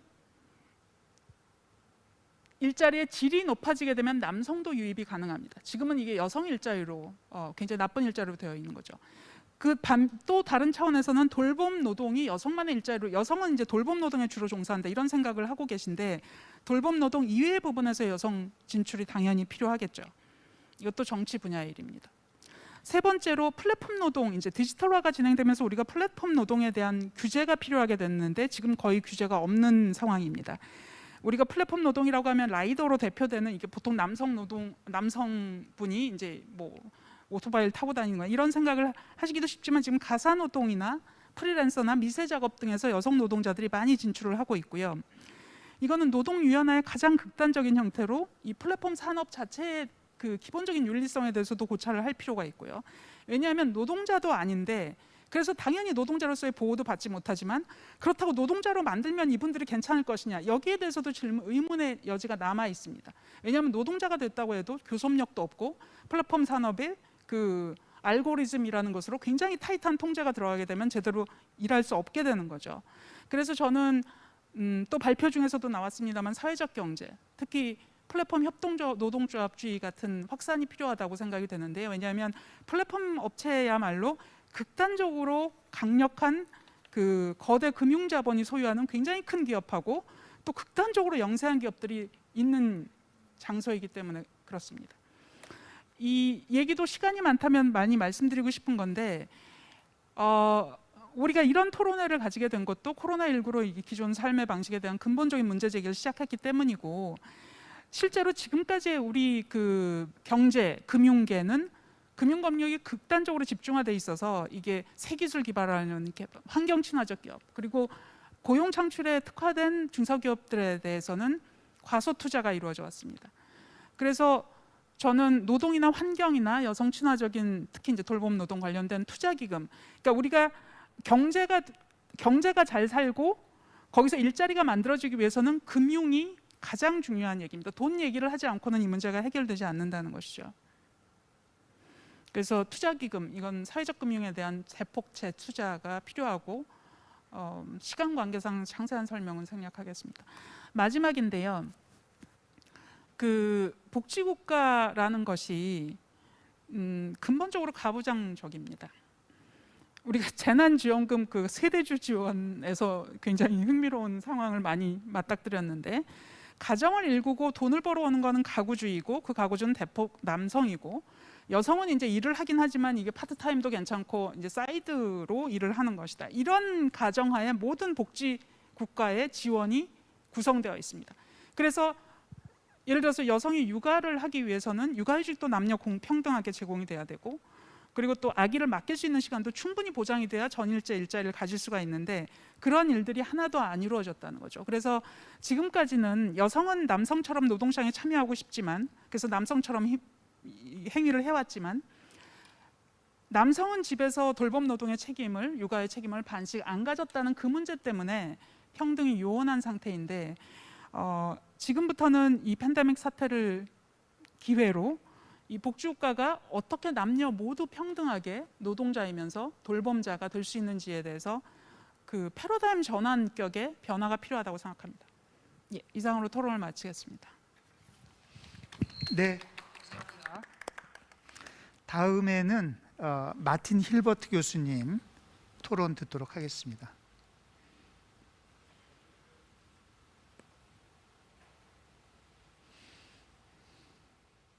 네, 감사합니다. 대단히 감사합니다. 저를 초청해 주셔서 감사합니다. 지금 저희는 캘리포니아에서 접속하고 있는데요. 이곳은 저녁입니다. 제가 앞서서 진행을 해주신 발표를 통해서 많은 배움을 얻어갔습니다. 그래서 대단히 감사합니다. 저는 그 캘리포니아 북부 지역에 위치하고 있습니다. 실리콘밸리에선 40분 정도 떨어져 있습니다. 그래서 그 실리콘밸리에 가까이 살고 있는 사람으로서 그 디지털 기술이 어떻게 여성에 영향을 미치고 있는지, 그리고 어떤 기회를 또 제공할 수가 있는지에 대해서 말씀드리겠습니다. 특히 코로나 팬데믹 시대에서 어떤 기회가 창출될 수 있는지 말씀드리겠습니다. 우선 세계 최대 규모의 SNS인 페이스북에 대해서 말씀드리겠습니다. 여성들은 페이스북에 가져다 줄 수 있는 기회, 그리고 또 팬데믹에 가져다 주는, 특히 우리 모두가 봉쇄 조치에 살고 있는 상황에서 집에서 많이 시간을 보내면서 이 기회를 많이 활용을 했습니다. 제가 라틴 아메리카와 함께 협력을 해서 조사를 많이 하고 있는데요. 이 퍼센티지를 보시면은 페이스북이라는 플랫폼을 활용하고 있는 여성 소상공인들 사업가의 비율입니다. 작년 같은 경우 저희가 이 팬데믹 이전에 2019년에 비슷한 조사를 했었는데요. 이 중에 55%가 다시 말해 페이스북을 활용하시는 사업가들의 55%가 여성이었습니다. 그래서 사실 코로나 이전에도 SNS를 통해서 이런 플랫폼을 활용을 하는 여성 사업가분들이 많이 있었습니다. 그리고 오히려 코로나 이후에는 더 이 비중이 커졌습니다. 사실 저희가 이번 달, 지난달, 그러니까 8월에 또 조사를 했었는데요. 이때는 65% 정도로 비중이 커졌다는 것을 알 수 있습니다. 라틴 아메리카에서 페이스북을 활용하는 여성 사업가 비율이 65%로 급증했다는 것을 알 수 있습니다. 특히나 젊은 여성 사업가인 경우가 많이 있습니다. 저기 지금 대각선으로 올라가고 있는 선을 보실 수 있는데요. 이게 파란색이랑 오렌지 원이 있습니다. 21에서 30세가 오렌지 원인데요. 이들은 굉장히 젊은 세대인 것이죠. 그래서 페이스북을 많이 활용하고 있는 젊은 사업가가 많고 특히 여성 젊은 사업가가 많다는 것을 알 수 있습니다. 우리가 왜 이런 배경이 나오는지를 확인을 해봤는데요. 수치를 통해서는 알 수가 없지만 늘 그렇지만 여성들이 굉장히 준비를 잘하고 적응을 되게 잘했다는 것을 알고 있습니다. 나라들이 다 봉쇄령의 조치가 취해지고 다 바깥에 나갈 수가 없으면 여성들은 그런 삶에 익숙하기 때문에 이 SNS라든지 이런 기회를 굉장히 활용을 할 수가 있었다는 것이죠. 원래 그렇게 해왔기 때문에 이제 여성들이 일과 가정을 양립을 하면서 이 SNS를 더욱더 잘 원래 그 전부터 활용을 했기 때문에 이런 록다운 상태에서는 이게 굉장히 자연스럽게 다가왔다는 것이죠. 남성들과는 다릅니다. 남성들은 이제 바깥에 나가서 활동하는 것을 더 선호를 해서 그렇습니다. 그래서 사실 이걸 보면은 여성들이 디지털 기술을 굉장히 적극 활용하고 있다는 것을 알 수 있습니다. 이 팬데믹 시대에서 우리가 다 주지하고 있는 것인데요. 또 제가 말씀드리고 싶은 것이 좀 우려스러운 것에 대해서 말씀을 드리겠습니다. 이 부분에 있어서도 사실 여성들이 리더십을 발휘할 수 있을 것 같습니다. 경제적 기회뿐만이 아니라 이 전체적인 위기를 돌파하는 데 있어서 여성들이 어느 정도 리더십을 발휘할 수 있는데요. 디지털 패러다임이 굉장히 진화를 많이 했습니다. 어느 수준까지 올라갔냐면 이제 악화되고 있는 단점들도 나오고 있는 것입니다.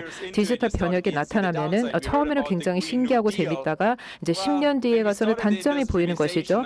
사실 우리가 산업화가 시작됐을 때 100년 전에는 너무나 사람들이 다 신기해하고 이렇게 새로운 세상이 도래하는구나라는 것을 알게 되었습니다. 사실 100년 전쯤에 미 의회에 상정된 법안에는 차량 도입이 오히려 도로를 더욱더 깨끗하게 할 것이다라고 사람들이 주장을 했습니다. 상하우 의원들이 그걸 주장해서 뭐냐면 마차들이 너무나 다니면 이제 말똥이 너무 많이 있을 것이기 때문에 말 배설물이 없어질 것이기 때문에 오히려 이제 차량 도입하면은 훨씬 더 지구가 깨끗해질 것이다라고 얘기를 100년 전에 했습니다. 그런 만큼 처음에 도입 때문에 굉장히 신기한데 디지털 기술 같은 경우도 처음에 도입할 때 매우 신기했다가 이제 10년이 지났기 때문에 단점이 나타나는 것입니다.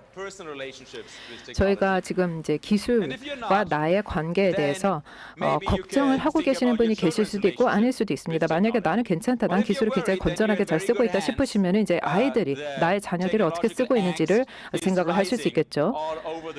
지금 전 세계적으로 기술 때문에 나타나는 불안이 증가하고 있습니다. 전 세계적으로요. 그리고 오히려 사람들이 생각하는 게 이게 디지털 빅브라더가 있다. 이 디지털 빅브라더들이 나를 감시하고 있고 나를 너무나 잘 알고 있다. 나에게 추천을 너무나 잘하고 있다. 그래서 내가 중독되고 있다라는 생각을 하게 될 정도로 단점이 나오고 있습니다. 사실 이게 인간을 언젠가는 압도를 하지 않을까라고 생각을 하는 사람들이 또 있는 것입니다. 이게 이제 기술이 그 정도의 수준으로 도달을 할 수 있다라는 생각을 하는 것이죠. 그런 생각을 하다가 우리가 사실 기계가 우리를 압도하기 위해서는 우리보다 더 나아야 되는 것이 아니라 우리의 최악의 모습보다도 조금만 나으면은 기술이 우리를 압도할 수 있다는 것을 알 수 있습니다. 그러니까 최선보다 나아야 되는 것이 아니라 최악보다도 조금만 나을 수 있으면은 기계가 우리를 압도할 수 있습니다. 그래서 AI라든지 기계 학습이 그 점을 파고들고 사실을 의견으로 바꾸는 것입니다. 페이크 뉴스가 바로 이런 점입니다. 예전에는 사실, 이 팩트라고 한다면 우리가 다 그것을 인정을 했었는데 사실이 의견이 되고 정보가 오정보가 되고 도덕이 타락이 되고 집중이 산만해집니다. 아이들이 더 이상 집중을 할 수가 없습니다. 통합이 양극화가 되고 있습니다. 자치가 조종이 되고 온정이 폭력이 되고 관계가 사회 불안이 되고 있습니다. SNS 때문에 사람들이 굉장히 불안감을 느끼고 있습니다. 관계가 형성되는 것이 아니라 SNS 때문에 짜증이 나고 불안을 느끼는 것입니다. 독립이 중독이 되고 웰빙이 고통이 되고 있습니다. 이게 여성과 여아의 여러 임팩트를 낼 수가 있습니다. 왜냐하면 그만큼 앞서 말씀드렸다시피 여성들, 여아들이 SNS를 더 많이 사용을 하고 있기 때문에 그렇습니다.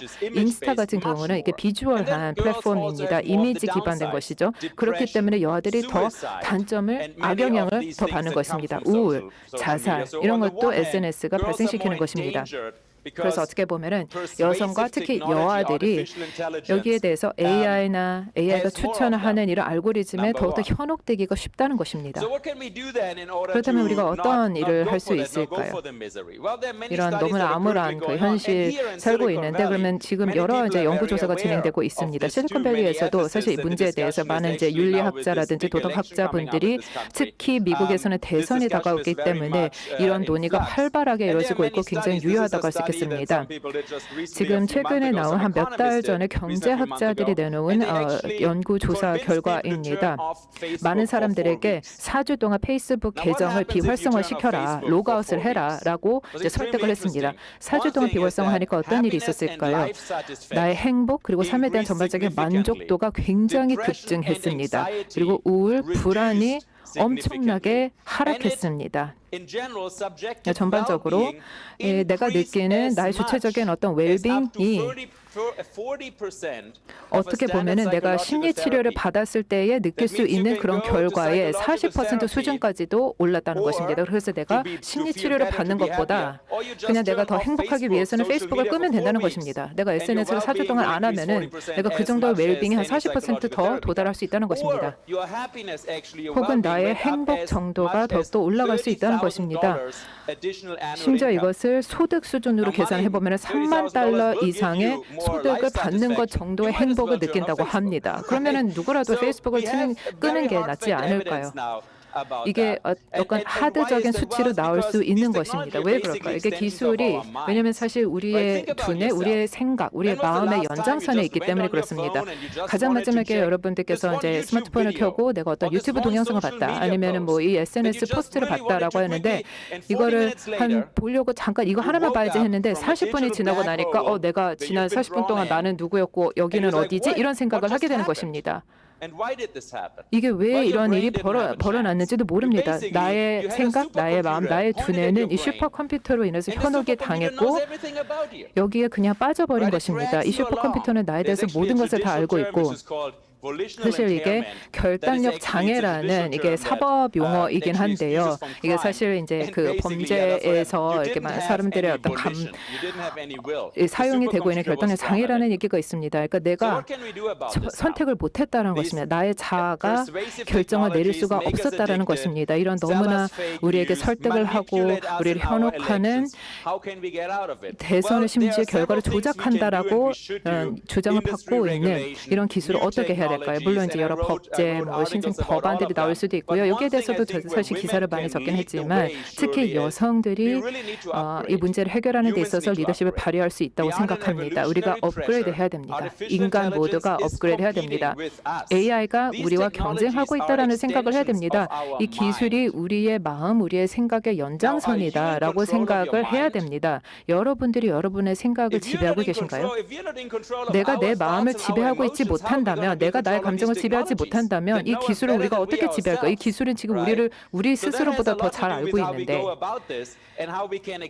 그래서 내가 나라는 주체가 무엇이고 나의 생각은 누가 정하고 나의 마음을 누가 지배하는지를 생각을 해야 되는 것입니다. 그래서 지금도 여러분들이 잠깐 휴식을 취해 주시기를 부탁합니다. 그러니까 생각이 어떻게 정리가 되셨나요? 만약에 AI가 그 사이에 들어와서 조작을 했다라면 어땠을까요? 그래서 이게 이 옛 전통으로 뭐 다들 아는 얘기지만 나 스스로 나 자신을 알아라. 나의 마음을 지배하라. 이런 생각을 하고 싶습니다. 아주 인공적인 어떤 연장에 대해서 이 AI에 대해서 우리가 싸우기 위해서는 내 스스로를 굉장히 잘 알아야 됩니다. 팬데믹 시대에 살고 있기 때문에 많은 변화가 있었는데요. 많은 사람들이 갑자기 명상을 엄청나게 하기 시작했습니다. 명상이라는 것은 내가 마음을 지배하려고 하는 연습, 그런 훈련인 것이죠. 내가 감정을 배제하고 나의 불안을 제외를 하고 나라는 어떤 이 개인의 서사를 다 모두 배제하면서 나의 마음을 잠재우는 그런 명상이라는 전통이 있습니다. 이게 팬데믹에서 특히 급증을 했고 여성들이 많이 이걸 이끌었습니다. 메디테이션, 이 명상 관련된 앱이 굉장히 많이 다운받았고 올라왔고 다운받아졌고 페이스북에서도 명상 관련된 사이트가 굉장히 많이 올라왔습니다. 남성들도 사실 명상을 많이 하고는 있지만 여성분들이 굉장히 주도를 하고 있습니다. 그래서 마지막 마무리를 지으면서 말씀드리겠습니다. 우리가 나의 마음, 이 기술이 나의 연장이 된다고 할 때 이 연장을 끊고 내가 나의 마음을 지배하기 위해서는 이 AI가 사실 우리 인간 지능에 굉장히 위협을 가하고 있는데 우리라는 인간이 계속해서 진화를 해야 되고 여기에는 여성이 주도를 하고 있다라는 것을 이미 우리가 수치를 통해서도 봤다라는 말씀을 드리면서 마무리하겠습니다. 네, 힐버트 교수님 감사합니다.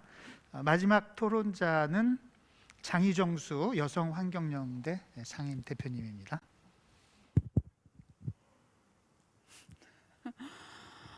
네, 마지막 토론을 맡은 장희정수입니다. 예, 앞부분의 토론이 너무 재밌어서 예, 앞으로는 좀 저는 원래 페이스북을 안 하지만 좀 더 한번 절연해야 되겠다는 생각을 합니다. 저는 오늘 PPT 자료는 없고요. 이제 토론문을 써서 제출을 해드렸는데요. 그린 뉴딜에 대해서 한번 우리 여성이 어떤 생각을 그리고 어떻게 해야 될까. 그래서 저의 주제는 페미니스트 그린 뉴딜 어떻게 시작할 수 있을까. 그리고 무엇을 생각해야 될까. 그런 기조로 몇 말씀을 드리도록 하겠습니다. 저는 일단 이 팬데믹, 지금의 위기가 무엇이고 근본적으로 어디에서 왔는가, 저는 이것을 먼저 좀 생각해 봐야 한다고 생각을 합니다. 그래서 빠르게 지금의 위기를 극복하기 위해서 빨리 경제를 원래대로 돌리고 여성들의 일자리를 다시 늘리고 불평등을 없애기 위해서 무언가 긴급한 조치를 하기 앞서서 우리는 진짜 이 위기가 어디에서 왜 시작되었는지를 좀 한번 차분하게 생각해 봐야 하지 않을까 이렇게 생각을 합니다. 일단 최근에는 원 헬스라는 말이 많이 나오고 있는데요.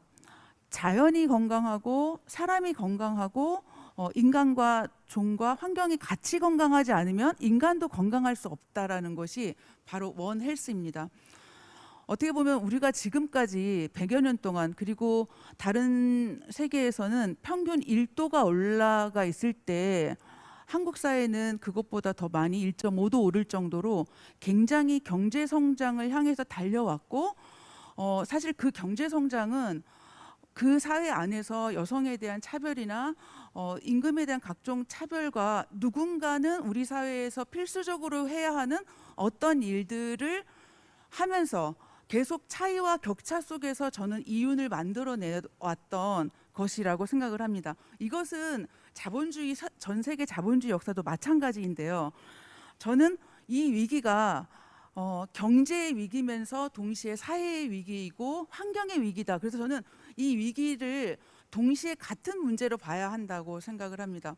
그래서 그린 뉴딜을 말하거나 그리고 디지털 뉴딜을 말할 때 이거는 그린 뉴딜은 환경부의 업무이고 그다음에 디지털 뉴딜은 기재부의 업무이고 그리고 나머지 개발 사업은 그대로 계속하고 그다음에 여성의 불평등만 여가부의 일이다라고 했을 때 저는 이 근본적인 문제를 해결하기 어렵다라는 생각을 합니다.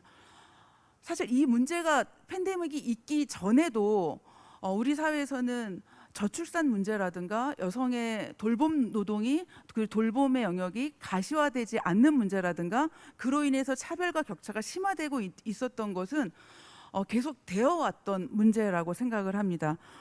그래서 저는 지금의 위기를 다시 한번 지구와 인간과 사회가 다시 한번 건강하게 될 때에만 회복될 수 있다는 전제하에서 약 한 3가지 정도만 말씀을 좀 드리고자 합니다. 이주희 선생님께서 앞부분에 굉장히 자세하게 말씀을 해주셔서 우리 사회가 근본적으로 여성의 노동이라든가 이런 차별이 얼마나 격차가 심화되어 왔는지 그걸 기반으로 우리 사회가 굴러가고 있는지 말씀을 해주셨는데요. 저는 우리가 앞으로 전환되어야 될 사회 그리고 디지털 뉴딜이나 그리고 그린 뉴딜에 포함되어야 될 가장 중요한 것이 지금까지 간과되었던 여성의 노동으로 치부되었던 돌봄 이 돌봄에 대한 인식 전환이 이루어지지 않고 사회 전환을 이룰 수 없다는 생각을 합니다. 그리고 그 위기를 극복할 수 없다고 생각합니다. 우리가 이번에 계속 보아왔듯이 간호사부터 시작해서 보건의료 계통의 문제라든가 교육 문제, 그 다음에 여러 가지 돌봄과 관련된 노동이 계속적으로 우리 사회에서 중요하지 않은 문제가 됐을 때는 저는 계속적으로 경제 발전 그리고 이윤을 낼 수 있는 산업 중심으로 이제 가고 있다라는 생각이 듭니다. 그래서 어떻게 하면은 지금 우리 사회에 정말 필수적인 돌봄에 종사하는, 그리고 교육과 환경과 지역사회 이런 어떤 돌봄의 영역들이 우리 사회에서 이윤을 내는 것보다 더 가장 중요한 일인가라는 가치에 대한 합의에서 먼저 출발을 해야 하지 않을까 이렇게 생각을 합니다. 거기에 덧붙여서 앞에서도 말씀드렸던 이렇게 위기가 계속될수록 우리 사회가 먹고 사는 문제, 그다음에 농업의 문제들에 대해서 여태까지 했던 석탄 산업과 예를 들면은 이제 이윤 중심의 이제 산업에서 지속 가능한 농업과 그에 따른 공동체를 유지할 수 있는 그런 지속 가능한 경제에 대한 고민도 함께 가야 한다고 생각을 합니다.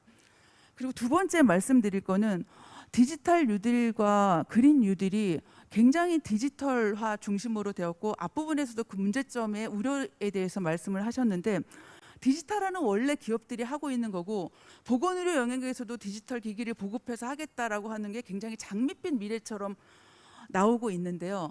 실제로 지역사회에 만성질환자라든가 어려운 사람들은 기계가 아닌 정말 대면의 사람들의 돌봄이 필요한 그런 분들입니다. 어떻게 보면 우리 사회가 정말 필요한 필수적인 돌봄에 더 많은 사람과 더 많은 일손과 더 많은 대면이 필요한데, 마치 디지털이 되면은 그것들이 해결될 것처럼 말하는 것이 저는 참 안타까운 상황인 것 같습니다. 디지털화는 기본적으로 기업이 인건비를 줄이기 위해서 원래 자신들이 했던 거고, 여성들의 일자리와 여성들의 인권을 늘리기 위해서 기업이 디지털화를 시작하지 않았다고 생각을 합니다. 부수적인 효과로 그러한 결과가 있을 수 있지만 지금 우리가 정부가 다시 공공의 영역에서 해야 될 일은 그런 디지털화나 일자리 감소로 인해서 피해받는 여성과 피해받는 사회적 약자를 어떻게 정책으로 돌볼 것인가, 어떻게 해결할 것인가를 고민해야 되지, 기업의 이윤을 계속 추구하는, 그래서 그런 기업의 일자리들을, 먹을거리를 계속 만들어주는 형태로 정책을 만들어가면 안 되지 않을까 이렇게 생각을 합니다. 그리고 세 번째로는 그린 뉴딜이나 디지털 뉴딜에서 전환이 굉장히 많이 얘기되고 있는데요. 저는 이런 전환에 있어서 우리 사회가 지금까지의 어떤 대량 생산과 유통과 소비 구조의 근본적인 경제를 한번 다시 돌아보고, 그래서 지금 어떻게 보면은 여태까지 썼던 에너지를 신재생 에너지로 전환해서 지금까지의 소비와 삶을 유지하자가 아니라 우리는 좀 덜 쓰고 그리고 덜 소비해도 훨씬 풍요로운 사회로 갈 수 있다. 그러기 위해서 돌봄이 단순히 여성의 일자리가 아니라 우리 사회를 지속 가능하게 하는 굉장히 다양한 영역, 교육, 농업, 이러한 모든 영역들에 있어서 우리가 어떤 대안을 마련하고 그리고 경제를 다시 한번 전환할 것인가. 사실 이런 근본적인 얘기들에서 출발하지 않고 어떻게 하면 빨리 원래대로의 경제로 회복할 것인가가 자꾸 논의됐을 때 우리는 이 팬데믹 시기에 여성의 삶 그리고 성평등을 이루기 어렵지 않을까. 저는 환경과 경제와 여성 이 모든 것이 하나의 원리로, 하나의 문제로 인식되고 우리가 생각하기를 기대를 합니다. 네, 이상입니다. 감사합니다. 세 분 토론자들 역시 정말 그 알찬 내용들을 좀 얘기를 해주셨는데요. 제가 다시 정리할 필요는 없을 것 같고요. 우리 이주희 교수님은 노동시장에서 여성에 대한 차별이 우리가 잘 알고 있습니다만은 생각보다도 좋은 의도에서 했던 정책까지도 여러 가지 그런 구조적인 문제 때문에 남성에게는 효과가 있는데 여성에게는 오히려 효과가 의도한 대로 나타나지 않는 그런 경우까지도 지적을 해주셨고, 무엇보다도 팬데믹 이후에 여성의 삶을 변화시키는 데 있어서 5가지 중요한 변수들을 짚어주셨습니다. 우리 이 힐버트 교수님은 이 빅데이터 분석을 통해서 어떻게 보면 아까 우리 소장님 안혜연 소장님 말씀하신 거하고도 맥이 닿는데, 이 세상이 갑자기 변하다 보니까 거꾸로 남성들이 직장에서 좋은 자리를 다 차지하고 있었는데 거기서 밀려가지고 집에 있던 여성들이 이 기회를 오히려 잘 활용하고 있는 그런 모습도 나타나고, 또 디지털 테크놀로지가 가지고 있는 여러 가지 그 위험성, AI가 우리를 통제하려고 하는 그런 사회에서 그 피해도 여성들이 많이 받지만은 그것으로부터 대응하고 스스로를 회복하고 우리가 이런 상황을 통제하기 위한 자아 회복, 그런 면에 있어서도 여성들이 먼저 앞서서 대응하고 있다, 이런 얘기를 하는데, 제가 가만히 보니까 저희 집에서도 그런 현상이 있는 것 같습니다. 우리 장유정수 대표님 세 가지로 정리해 주셨는데 사실은 다 그거 하나인 것 같아요. 결국은 우리 이 환경과 경제, 여성, 이것을 통합적인 시각에서 보면서 그 핵심에는 돌봄 노동의 가치에 대한 근본적인 어떤 재평가, 이런 것이 중요하겠다, 이런 말씀을 해주셨는데, 저는 사실은 이제 개인적으로 우리가 보다 더 행복한 삶, 힐버트 교수님은 페이스북만 끊어도 40% 행복이 증가한다고 하는데, 저는 개인적으로 제가 트위터 팔로워가 한 7만 5천 명 됐을 때, 그게 한 10년 정도 됐나 모르겠는데, 제가 10년까지는 안 됐군요. 한 5년 전에 제가 그걸 그만뒀고요. 페이스북도 한 3년 전인가 그만뒀는데 40%까지 제가 행복도가 올라갔는지는 잘 모르겠습니다만은 좀 도움은 되더라고요.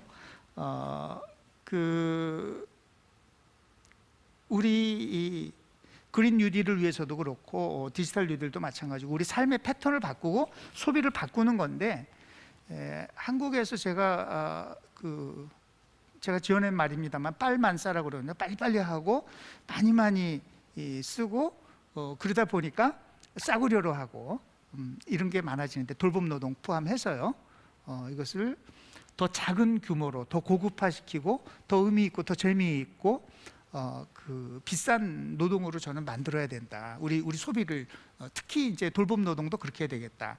그래서 더 안전하고, 무엇보다 지금 사실 돌봄 노동이 전부 이 감염병 확산의 주요 그 매개로 인식이 되고 있는 상황인데, 그런 어떤 방향으로 이게 좀 사회가 포괄적으로 변화하는 그런 계기가 됐으면 좋겠다, 그런 생각 제가 해봤고요. 한 가지 제가 양해 말씀드릴 것은, 우리 첫 발표해 주신 라모스 사무총장보님, 지금 함께 할 수가 없어요. 거기 그 새벽이라서 저거 그냥 녹화된 영상으로 했잖아요. 그래서 그분은 이 종합 토론회는 참여하실 수 없고, 그래서 그 질문도 해주셨는데 그걸 하지 못한다는 양해 말씀 제가 드리겠고요. 우리 이 온라인으로 들어온 질문, 제가 우선 그 안혜연 소장님 이런 질문이 있거든요. 지금 그 인공지능을 많이 이제 활용을 하다 보니까 채용 프로그램에서도 그렇고 또 무슨 음성 인식 장치를 활용한 학습 과정이나 이런 데서 데이터 원본 자체가 그 이런 성차별적 사회에 그 데이터를 바탕으로 해서 이런 것들이 이루어지다 보니까 이게 성차별을 답습한다. 재생산 오히려 뭐 확대한다 이런 얘기들이 있잖아요. 근데 우리 그 디지털 뉴딜에서 데이터댐 얘기하는데 이런 것이 이 문제를 해결을 할 수 있을지 좀 이런 관점이 들어가 있는지 질문이 있네요. 네. 사실 우리나라에서는 아직 연구가 그렇게 많이 되고 있지 않은 분야이기는 한데 해외에서는 사실은 연구가 굉장히 많이 되고 있는 분야이거든요. 그러니까 기술이 발전하고 있는데 아까 어디 누군가도 말씀을 하셨지만 아직은 그 기술을 만들어내고 있는 사람들의 대부분이 남성이다 보니 아무래도 좀 어떤 편견이 거기 내용에 들어가 있지 않겠느냐. 굉장히 다양한 이슈들이 많이 나오고 있습니다. AI에서의 문제도 있고 아니면 실제 그 약이라는 면에서 제약이라는 면에서도 마찬가지 여성한테 실험이 됐느냐, 여성한테 부작용이 있느냐, 뭐 이런 거에 대한 이슈부터 시작을 해서 최근에는 이제 디지털에서까지 이슈가 많이 제기되고 있고 연구들도 굉장히 많이 일어나고 있거든요. 근데 이제 국내에서 아직까지 그렇게 많이 연구가 되고 있지 않아서 사실은 저희 기관의 산하에 그 젠더 혁신 센터라는 것이 있습니다. 그래서 그런 관련된 주제를 가지고 많은 이슈화도 하고 행사도 하고 연구 기획도 하고 있기는 한데 아직은 많이 부족한 상황이고요.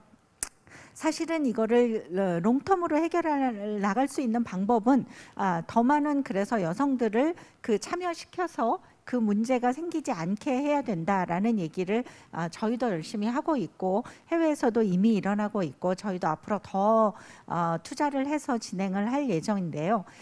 사실은 지금까지 보면 저희가 이제 저희 그 혜택을 드리는 분들 많은 수혜자분들한테 취업을 할 때 그 AI 면접 인터뷰도 시키고 연습도 시키고 하는데 뭐 그게 그렇게 크리티컬하다라는 거를 딱 집어낼 만큼 그렇게 현저하게 차이를 보이고 있는 건 아니어서 일단은 진행을 하지만 원론적으로는 우려하시는 바가 맞고 그거에 대한 문제 제기와 여러 가지 연구가 같이 따라가 줘야 된다라고 생각을 하고 있습니다.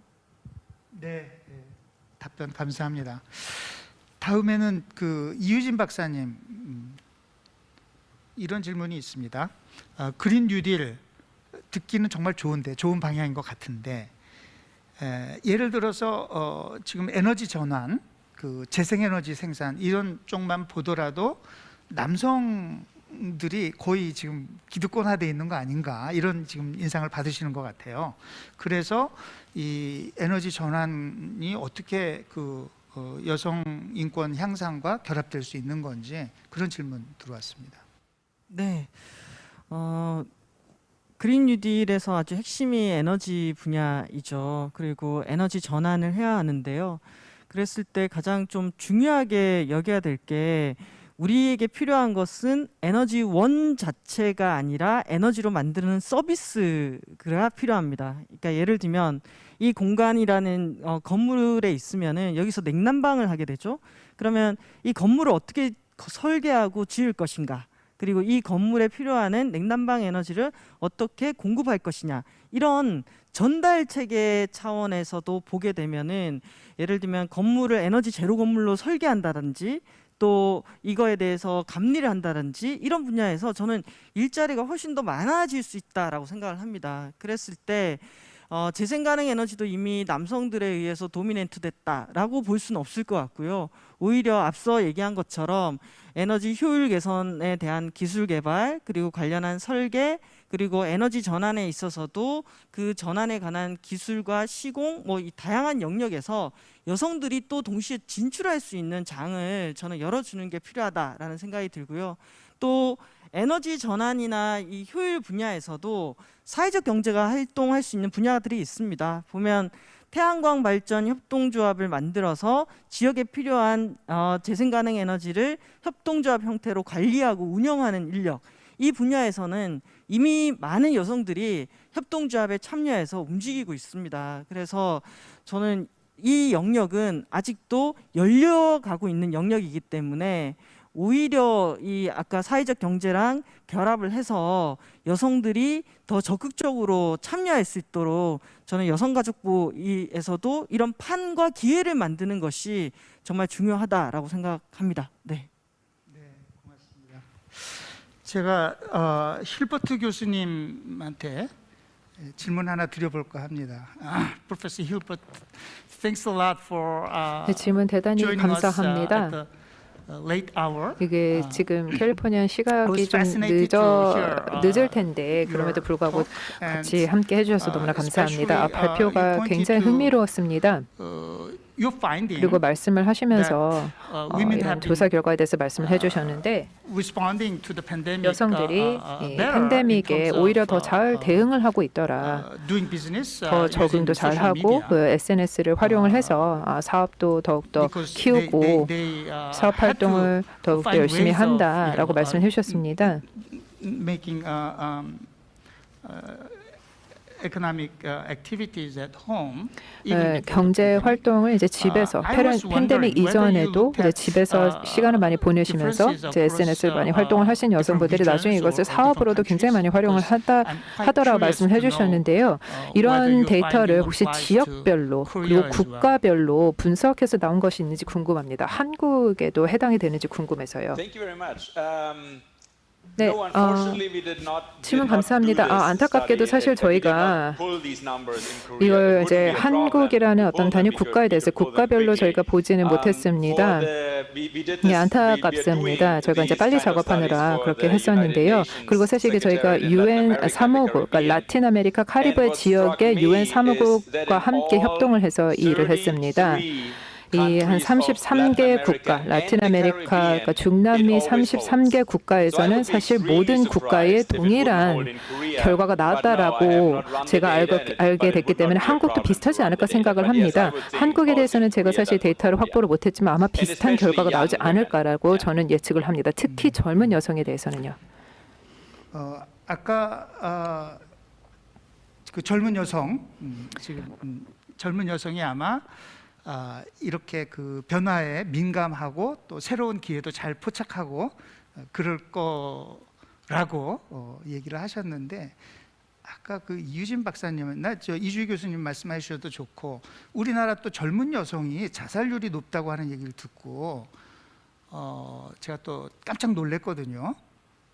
미국 같은 경우는 사실 요즘 많이 언급되는 그 절망의 죽음, death of despair라고 하죠. 그게 백인 남성 그 블루칼라 노동자들 사이에 많이 나타났다 이런 얘기는 들었는데 우리나라의 젊은 여성 그 얘기를 듣고 제가 또 깜짝 놀랐고 도대체 어떤 일들을 사회에서 겪고 있길래 노동시장에서 어떤 일들을 겪고 있길래 이런 또 밝은 모습과 달리 이런 대조적인 이런 게 있는지 제가 좀 정말 중요한 문제인 것 같아서 여쭙고 싶습니다.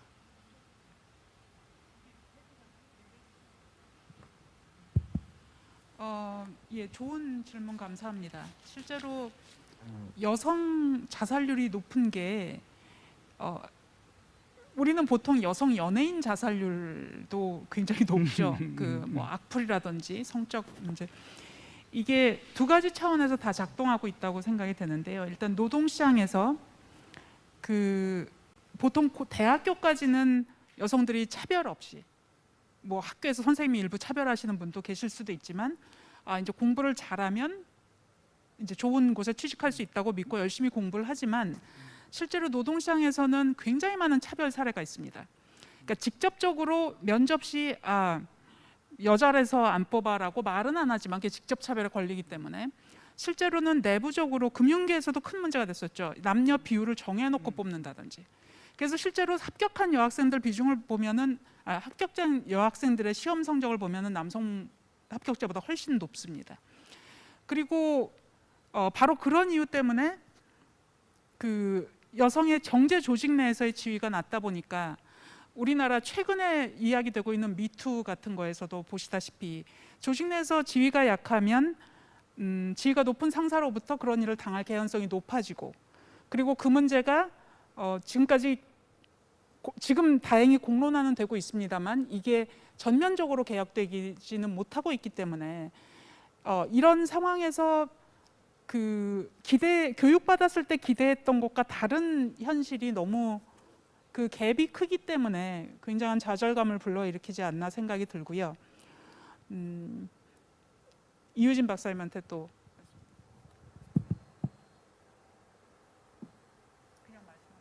네. 저도 아까 교수님께서도 깜짝 놀라신 만큼 반짝반짝한 이 빨간불이 켜지고 있는데 20대 여성들의 자살 시도 그리고 자살률이 높다라는 것들은 전 종합적으로 좀 분석이 필요한 부분이 아닌가 싶습니다. 그랬을 때 최근에 이제 그 연구를 하신 분의 의견에 의하면은 노동에서의 소외 그리고 직장에서의 스트레스 그리고 데이트 폭력이라든지 사이버 공간에서의 공격 이런 것들도 종합적으로 작동하는 것 같고요.